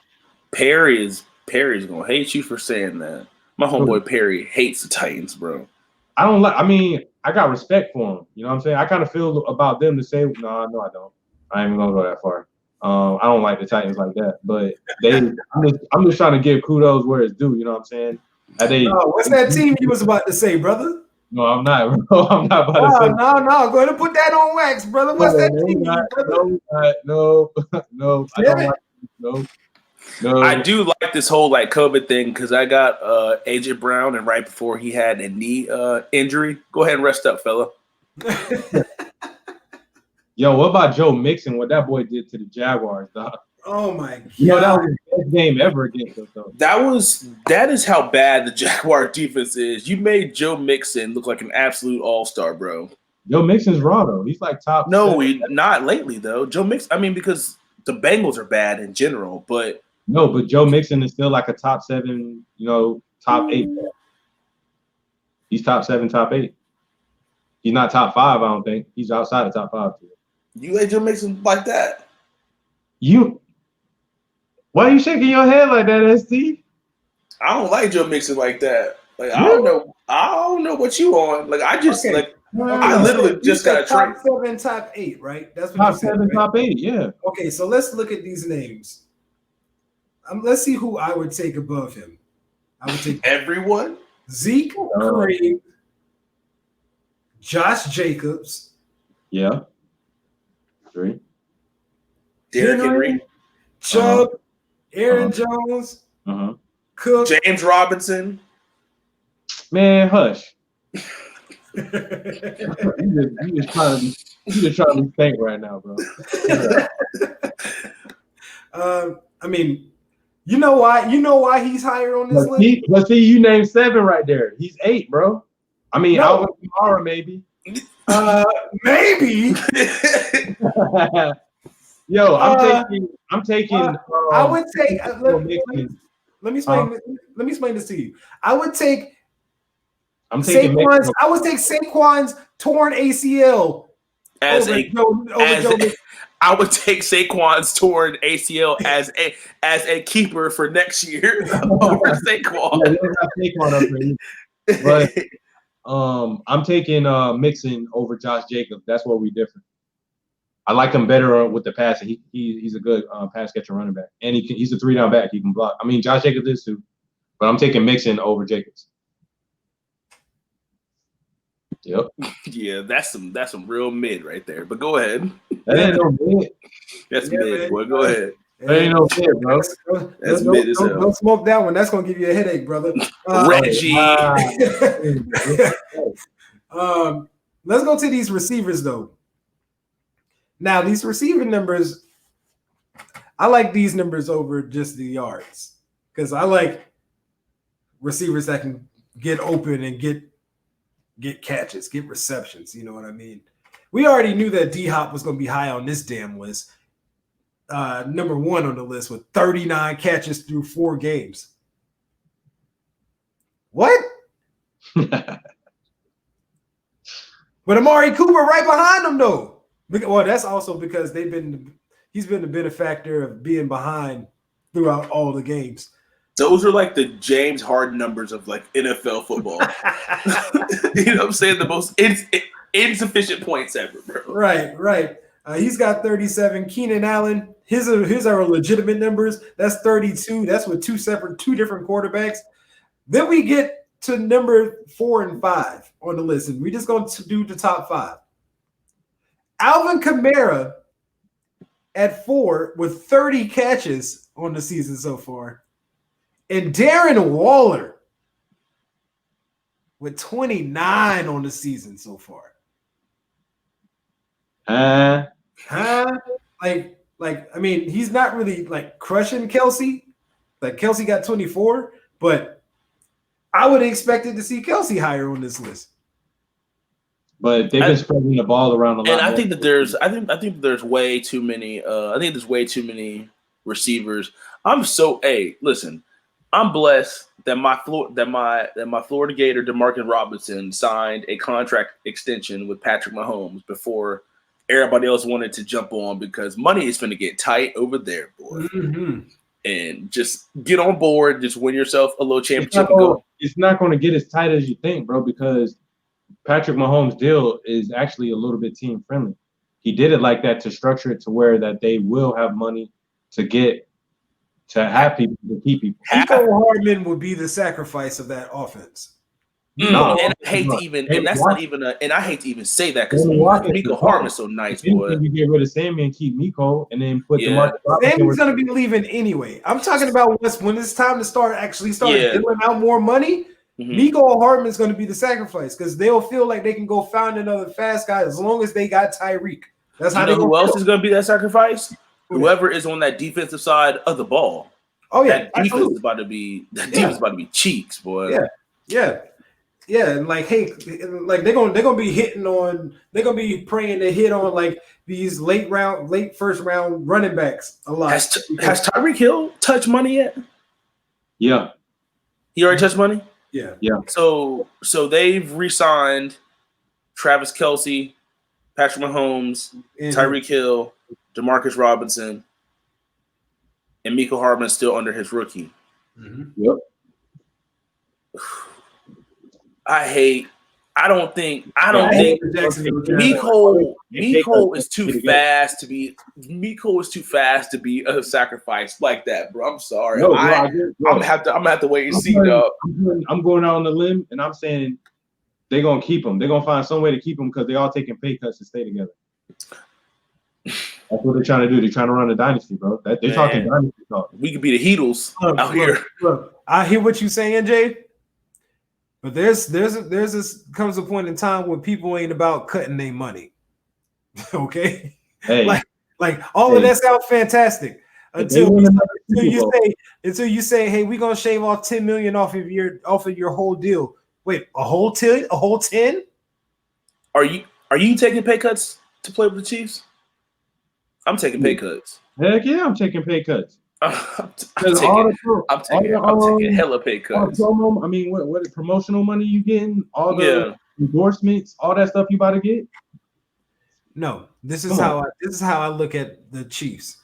If I'm drafted there, I'm glad I'm there, and I hope they find a way to re-sign me. But if they don't, I'm going to get the next big bag because you only get so many contracts in the NFL. In your career, and the average NFL career is only 3 seasons long. So we know that this can be done like this. Championship sounds fantastic, and obviously you will want to win a championship when you're playing. But when it comes to this is the side where it's the business end of it, because yes, obviously, if we're just talking football, yes, sign me up, and I don't care what kind of money I got to shave off to play for the Chiefs. But when we now talking, there's the football side, and then there's the business side. Now we got to talk the business side and my career and my earnings because you want to max out the amount of money you can make in your career. That's a short career. But ST, I will argue with you to the point that when you actually stay on a Super Bowl winning team, and you consistently have playoff experience, and you're consistently going to the playoffs and going to the Super Bowl, that actually helps your business resume for the next team because you're playoff ready. They know that you're playoff ready. It boosts your resume. So after 4 years, so let's use an example. After 4 years, Jake, they come to you and they say, "We want to extend you." And okay, let's give me a position you playing. What position you? Let's go Miko, receiver. Okay. So you how much are you wanting to make when you putting up like the top tier number 2 money? How much you want to make?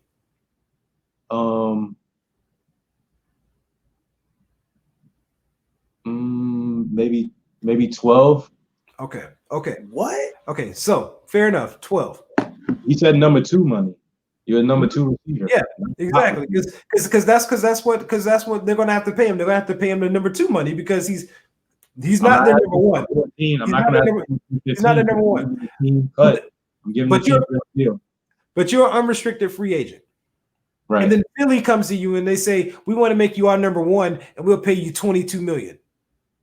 What you doing? Because there's where the problem lies. Because there where the problem lies. And you basically just see what I'm saying? That bad contract off. So you basically just give it to. You're basically doing the same thing that the actual Rams are actually doing. This is that you're getting the best out of a player. You're getting the best out of the actual player in like his best moments. But then once it's time to pay him, you ship him off to the other. Right. And honestly, I'm staying with the Chiefs, and I'm being involved with NFL history. They're going to be talking about me and our team for a long time. I'll make that an extra money and endorsements. You can make the same endorsement in Philly.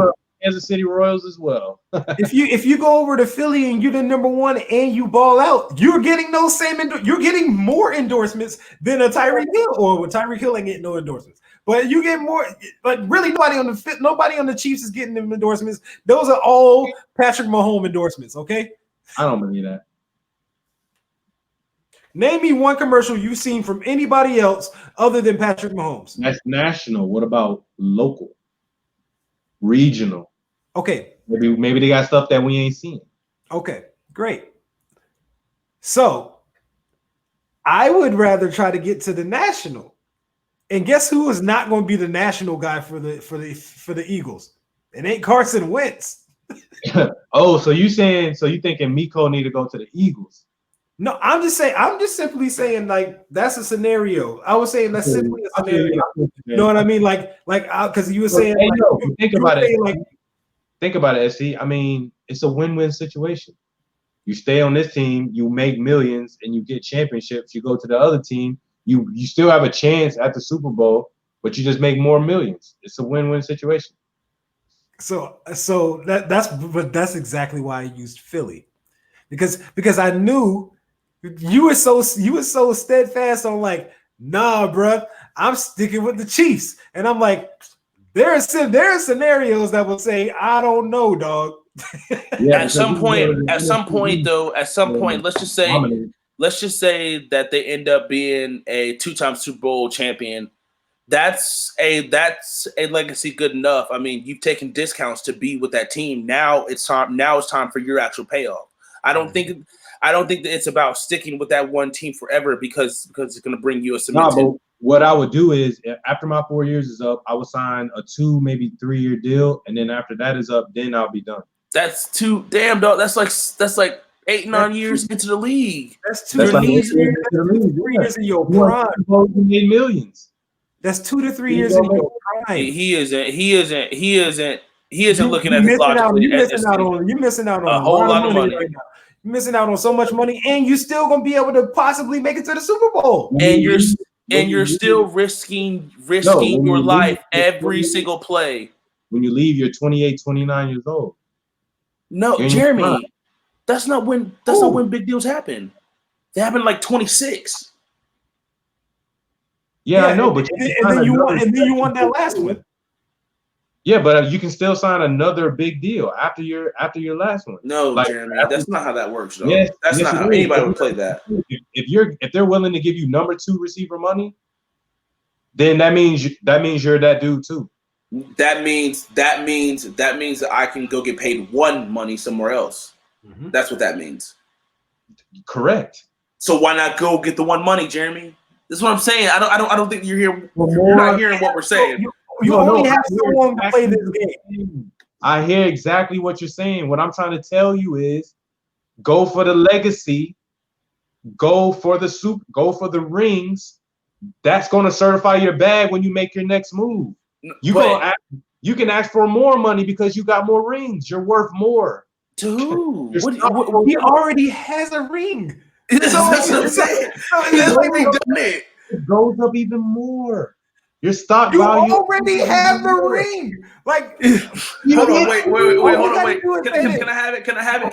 1 second? How much more would you be worth if you had 2 or 3? Nothing. You don't know. I know that. You don't know. So you telling me you're gonna be worth less? Listen. Nobody is okay.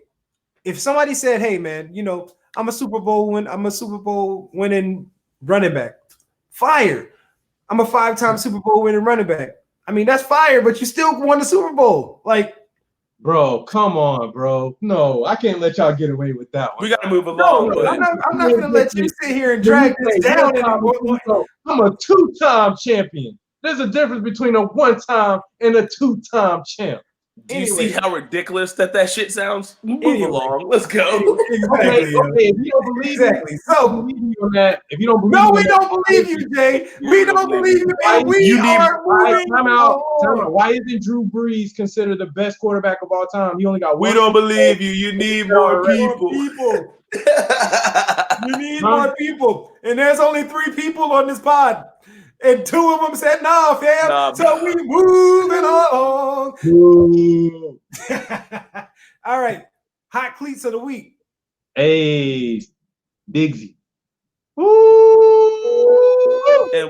And we're the 3 best friends that anyone can have, and we'll never, ever, ever, ever, ever leave each other. My shit.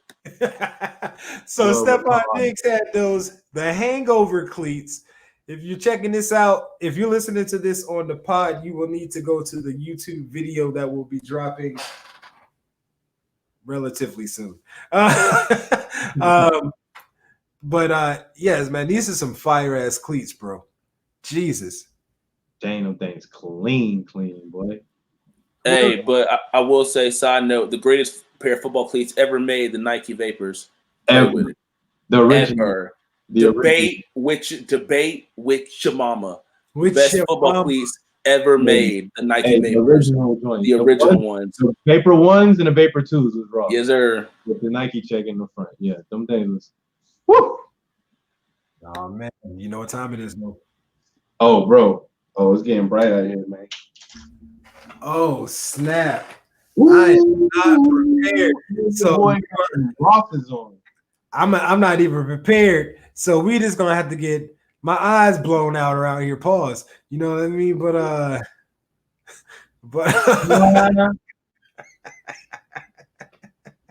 Shadez, get us started, brother. Hey man, SC, bring us in at number 5, man. Bring me that number 5, bro.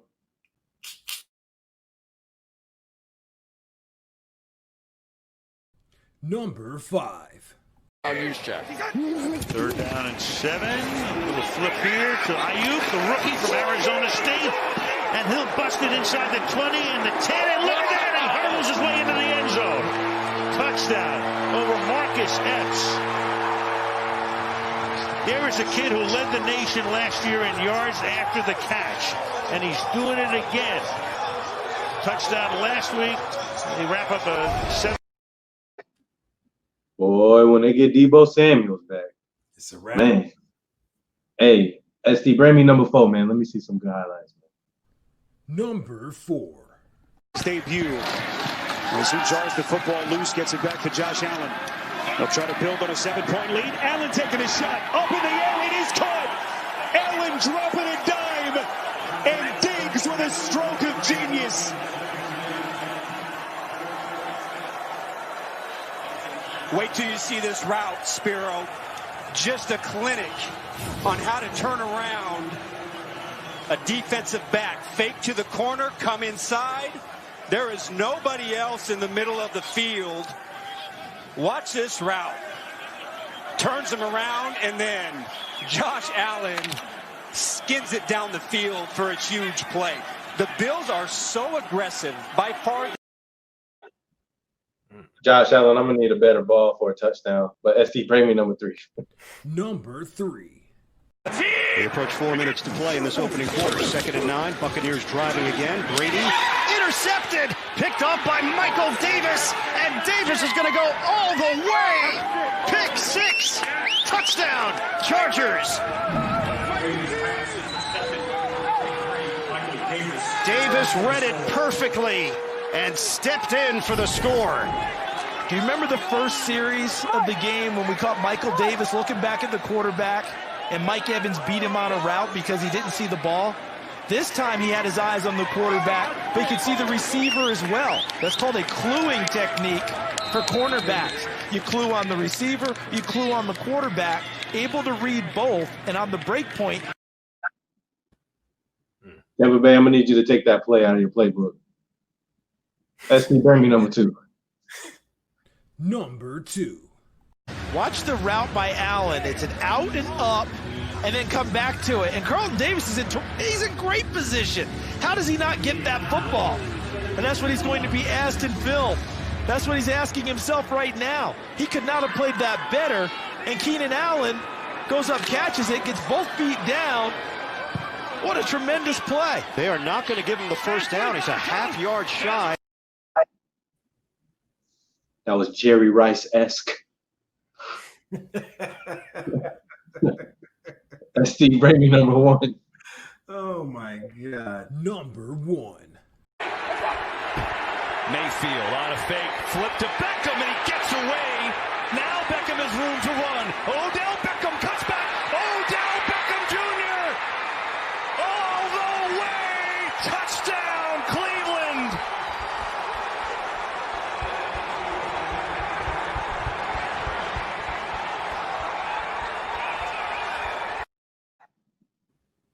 Yo, OBJ with the number 1 play that reversed to take it to the house. That was the most college play I've seen in the NFL in period. What'd you say, Ryan? They just ran wide receiver pitch off tackle. Literally. Hey, man, whatever you got to do. Ready, break. Whatever you got to do to get into your playmaker's hands. Man, I got it, bro. Hey, that's exactly what we be asking for, though, man. We be asking for coaches to just get the ball in your playmakers' hands and let them make plays. Yeah. Boom! No. This man made something out of absolutely nothing, dog. Nothing, bro. Nothing. And then to have the vision to cut back and to, take it there. Kind of like Justin Jefferson too, Justin Jefferson do that. Let me get this transition, ST. You know who's always making something out of nothing? Trash ass Phillip Rivers. Always talking shit.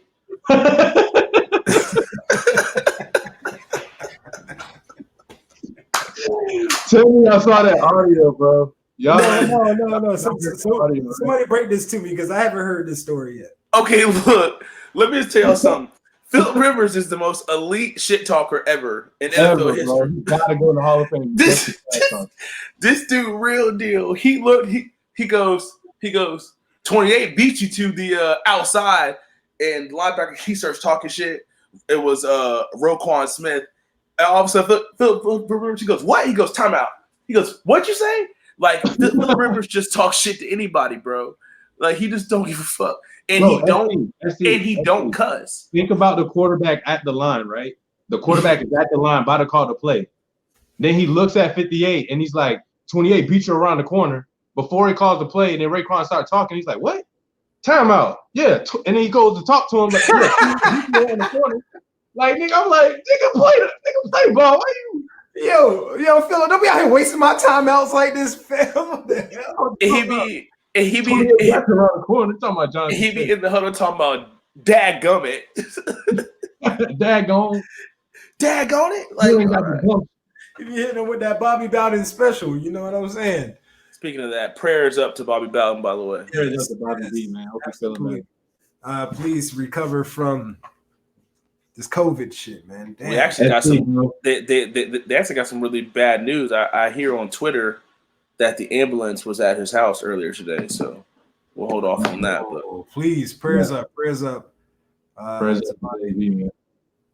All right. Yo, but I was gonna put this next topic because he had a hit on Golden that I was gonna put in that top 5, but I had to put that interception in there.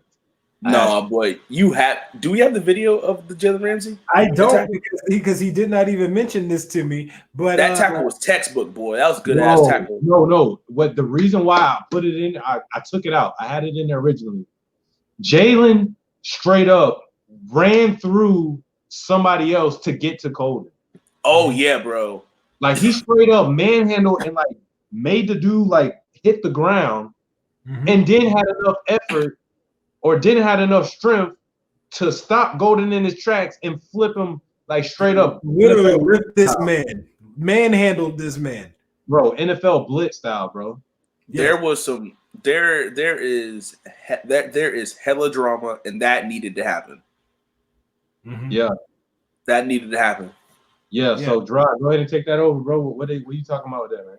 So basically, Jalen Ramsey has 2 children with Golden Tate's sister.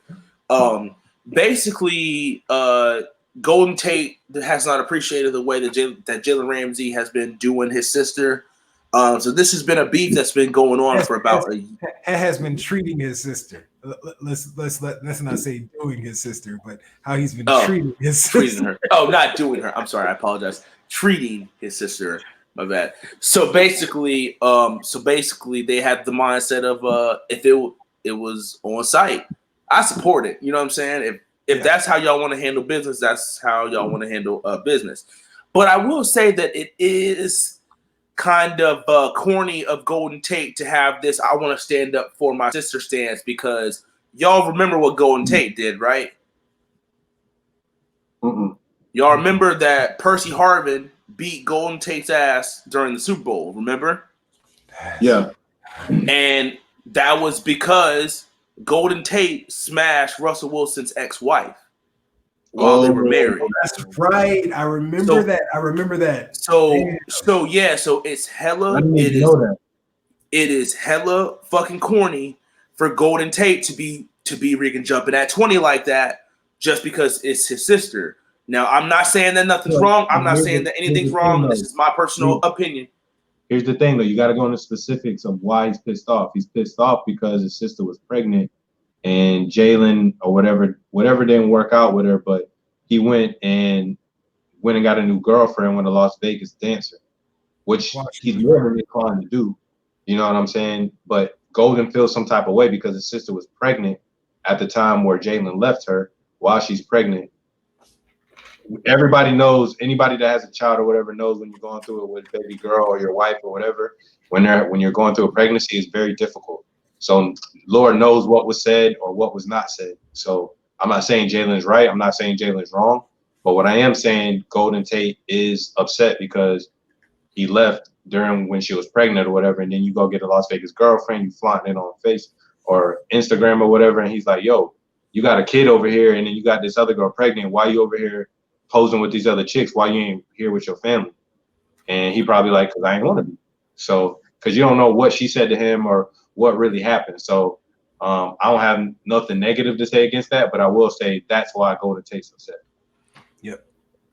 I have a stance of as long as Jalen is doing what he's supposed to do to take care of his seed, his children, then whatever it is, however the semantics are, that however, you know what I'm saying, that's not what it is. But I will say that it is hella corny of Golden Tate to be moving like he's actually moving now. But I do actually appreciate that was a fight that needed to happen. I appreciate that there were people that were in that huddle also that saw the fight happen and understood what was actually going on and let it happen, because the fight needed to happen, because it was going to happen regardless. But I do just think it's corny. So Golden Tate is my corny nigga of the night. Then they said reports that Jalen met him at the locker rooms or after the game at the locker room or something like that. So apparently they said that after like the game was over, Jalen Ramsey was on the phone and he was like pacing, or it was before the game or after the game that he was pacing and then he was pissed off. I think it was before the game, because that was why he played the way that he played. Like if you play that game, that looked like Jalen Ramsey his sophomore year against Miami. Like that was like, you know what I'm saying, when he was clapping in that dude's face, like he played on a whole nother level. I've never seen 20 play a pro game like that. I remember that game. I remember that game against the Canes that you were speaking on. Yeah. I remember that game very specifically. And because he popped off the fucking screen everywhere. everywhere. Right. You got to retract that statement, sir. You didn't see when he played Steve Smith? You didn't see when he played AJ Green? I don't know, and he even got his ass whooped by AJ Green, so I mean that counted as an L. But I mean that wasn't an L. He got choked from behind. Nigga, that was an L. That was an L. He was smashing AJ Green though, bro. That's not an L.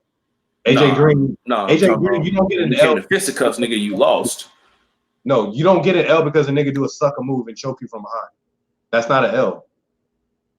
That's a sucker move. I will also say this. This is my L for the AJ Green situation. Jalen did not want the smoke whenever the smoke was actually appropriate. No. That is the actual L to me personally. But this is where the dub is though. The dub is where you get a guy who is so even keel like AJ Green, way off of his game, that he gets himself ejected. That's the dub. Well, I feel that. But I'm just saying. I respect. I'm never gonna respect a situation where a person, you know what I'm saying. If you're gonna talk it and we're gonna fight it out, then let's just fight it out.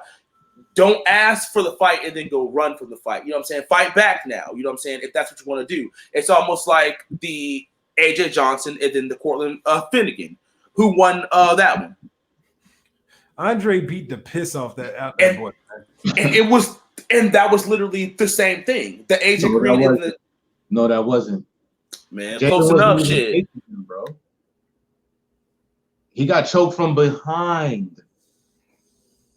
Not from the side, not pulled up and put into a headlock. That is some sucker shit, though. Hey, listen,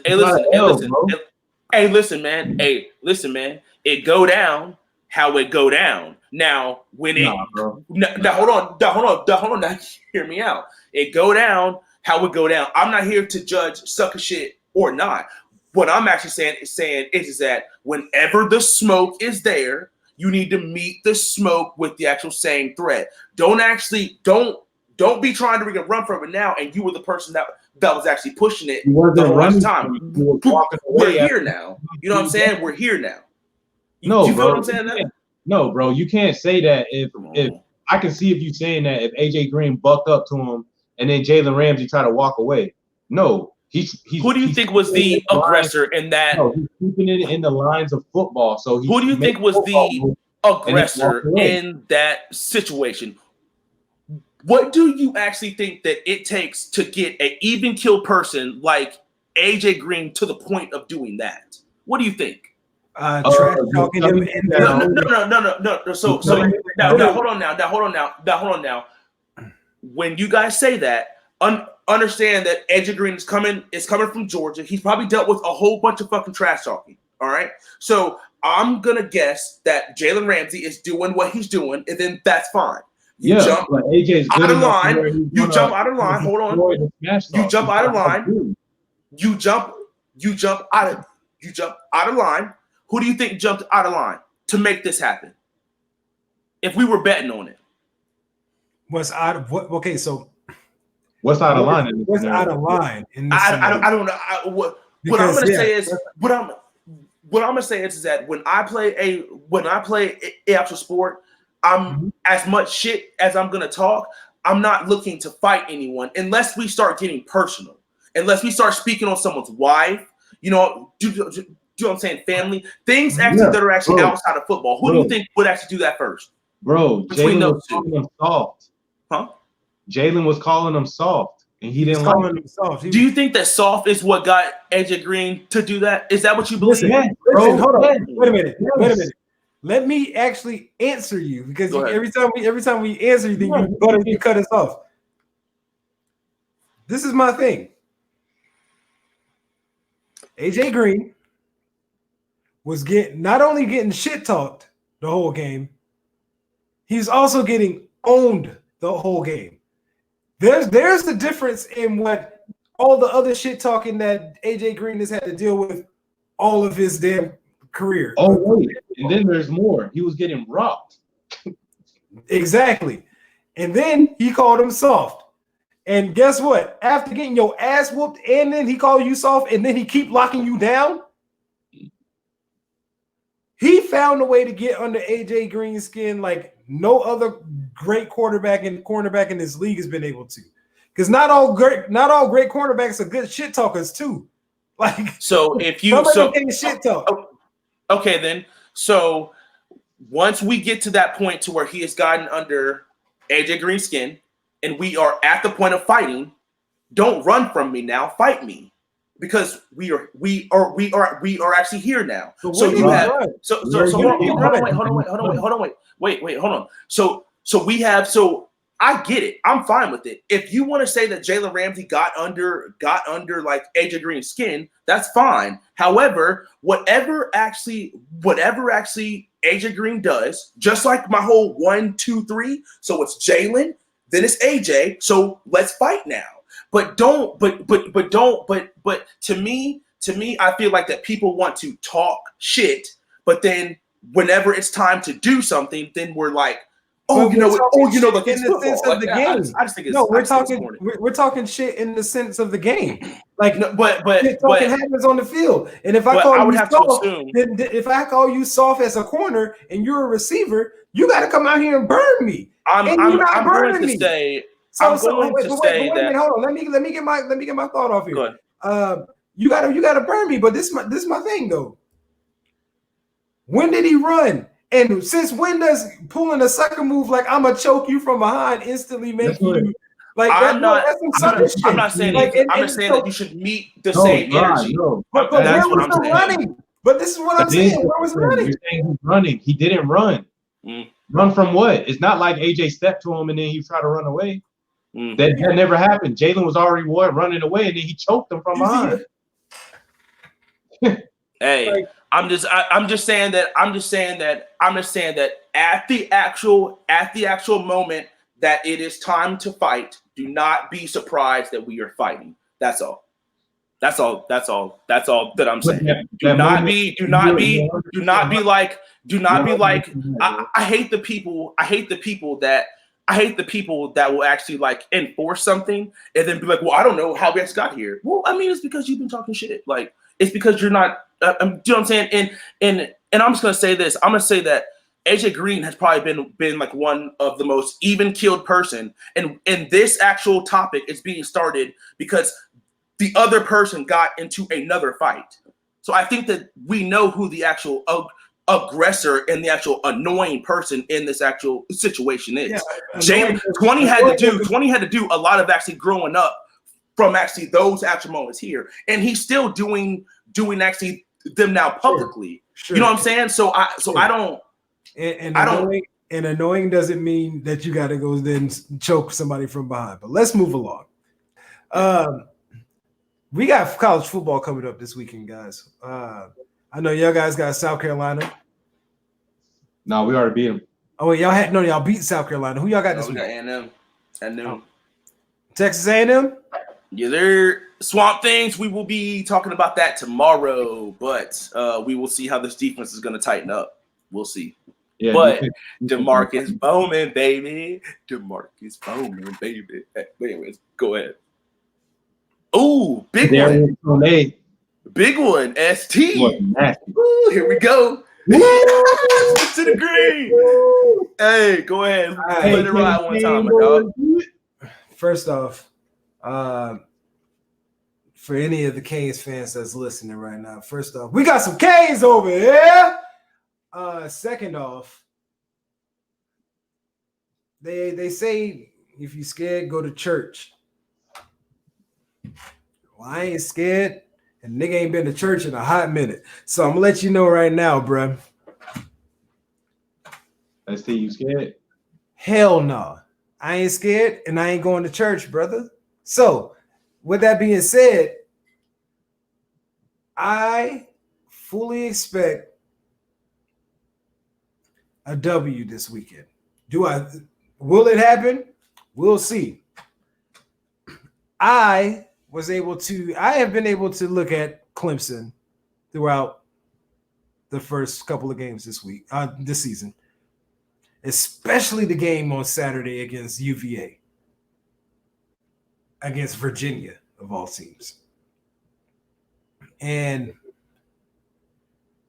if any part of that game transfers to this week of their game, then it's going to be a very competitive game. I still say we have to play our A+ game. Regardless, you can't go out there and play no sloppy ball. You know what I mean? Like, we can't go out there and play, go out there and give the ball away and give up crucial sacks and stuff like that. No, that's not going to work against this team. But my offensive line has 0 sacks accounted for this season. So I know Clemson is a whole nother level of any competition that we played so far. But there's a difference between the feeling I have with De'Aaron King than I would have had with Jared Williams or N'Kosi Perry. You see what I'm saying? There's a vast difference in quarterback play. There's also a vast difference in the guy who's calling the plays than any of the past couple of years, the times we played Clemson over the past couple of years. So I'm comfortable with an upset pick. I'm comfortable with you on your upset pick on this one, man. I think y'all can do it. Y'all just got to play flawless. Honestly, you don't even have to play flawless. No, you don't. I think that you just have to stay consistent with them.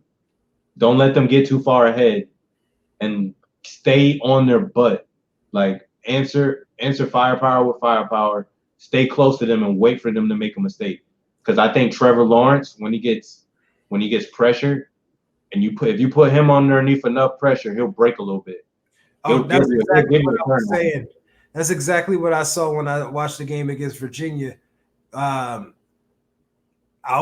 be the guy who sounds like he's being obnoxious a little bit, but we have a better defensive line than Virginia. And they kept getting pressure on why I keep calling him Kelly. Why Trevor?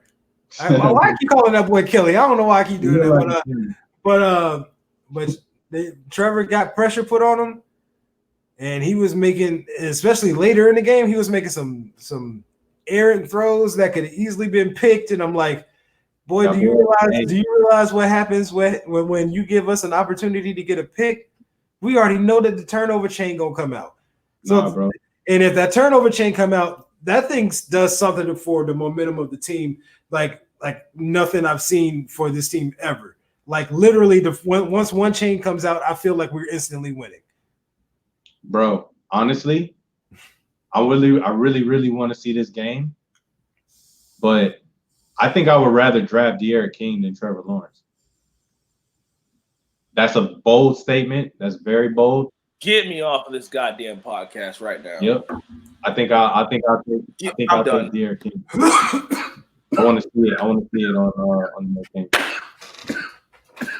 Trevor Lawrence. I don't like how Trevor Lawrence handles pressure. It reminds me of Sam Darnold. He's seeing ghosts. Holy fucking! I cannot believe this is being recorded. This is gold. Yeah, it's gold. Keep all of this. Gold. And watch what I say. Watch when you pressure him. When he gets underneath some pressure. Look, all I say is this. Listen, I want everybody related to Homie Studios to bring that heat straight to Jeremy. Do not bring that shit to me. I did not say any of that. I didn't say that either. Just so that's better than Sam Darnold. He's probably better than Sam Darnold. You just get a little. You see ghosts every now and again when you bring pressure. I think it would be in De'Aaron King's best interest to come back next year. Yeah, me too. Since he's eligible. That would because he's already had a really good season under his belt, right? Yeah. He gets this one under his belt. He's gonna need those extra. He's gonna need that extra season to convince these GMs who still for some reason act like just because you're a short quarterback that all of a sudden you can't be an effective quarterback. And also he still has to prove that also. Because like there was a reason why he didn't start. He only played in 4 games and then sat before he transferred out from Houston. So regardless, that's not what this is all about. What this is about is will De'Aaron King go out on that field on Saturday night, prime time, college game day for the 3rd straight game? I don't know, man. It's gonna be interesting. I feel confident in my team. Win or lose, my boys finna go out there and ball. I feel like regardless of if we win or even if we lose, if this game is close, it's going to end up giving people enough faith in Miami that maybe we're heading back in the right direction. And that's all I'm really looking for. Yeah, maybe some people will stop being so disrespectful with the University of Miami. That's just so respect. That's never going to happen. That's never going to happen, especially from the guy with the F on his wall. That's never going to happen. What else y'all got, though? What else y'all got for the pod, though, brothers? Hey, man, I'm all out, man. I'm fresh out. I do got some shout-outs, though. Okay. I got a shout-out to my big sis. Y'all can catch her at Tailor Made on IG. She made some custom made dominoes herself, and it was see-through dominoes, and she infused it with gold. So she had gold streamings of gold in it. So it's like clear with like little things of gold in it or whatever like that. She went viral over the weekend, like 100,000 likes. So shouts out to my sister making them custom dominoes. She said everybody hitting her up. She got so many people wanting them and stuff like that. So my sister's blowing up right in front of my face. And how you spell that? How you spell that? That Tailor Made, brother? Tailor Made, TAILORMADE. And that's at Instagram. Yeah. Okay. Shouts out to her. That's just so we can let people know where they can find her. You know what I'm saying? So we're gonna go ahead and put that there. Make sure y'all definitely go check her out. Hey, my fault, bro. Update that TaylorMade 904. Here go this fool. I literally tried my best to make sure that when I did that, I was doing that on the sly. But that's okay. That's okay because we still got to make sure we show love. We got to make sure we show love. To the sis for making that cut. Now she got. I think the one dude wants custom-made dominoes with weed infused in it. She got that was the craziest thing she got. Somebody wants like weed infused in one of them, but she's getting crazy stuff. But shouts out to my sis, man. She's a true entrepreneur. I'm happy for her. You know what I'm saying? She's actually going to be the one making our shirts. Hey. So I got a shirt coming from soon. Hey, okay. You got any shout outs, Rod? Shout out B Mazin Custom for giving me a custom bathroom. Reno will be done. Shout out to my boy Justin Augustine for coming over and doing an awesome commercial and a questionnaire that we'll be coming out with as far as Renos pretty soon. Shout out to that, man. Shout out to just being able to have local people doing local things for us and making things happen for us. So I appreciate it. Facts. Keep doing your thing over there, Rob. Yeah, nah. And shout out to these damn lawn care people around my apartment that won't shut the hell up while I'm working, man. Fuck y'all. But I am not moving into another apartment complex. I am done. This is my first time and last time. Every couple of days. It's the most annoying thing on earth, brother. It's the most annoying thing on earth.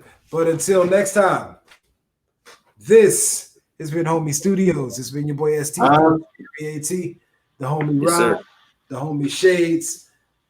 We holla at y'all. You dig? Yeah.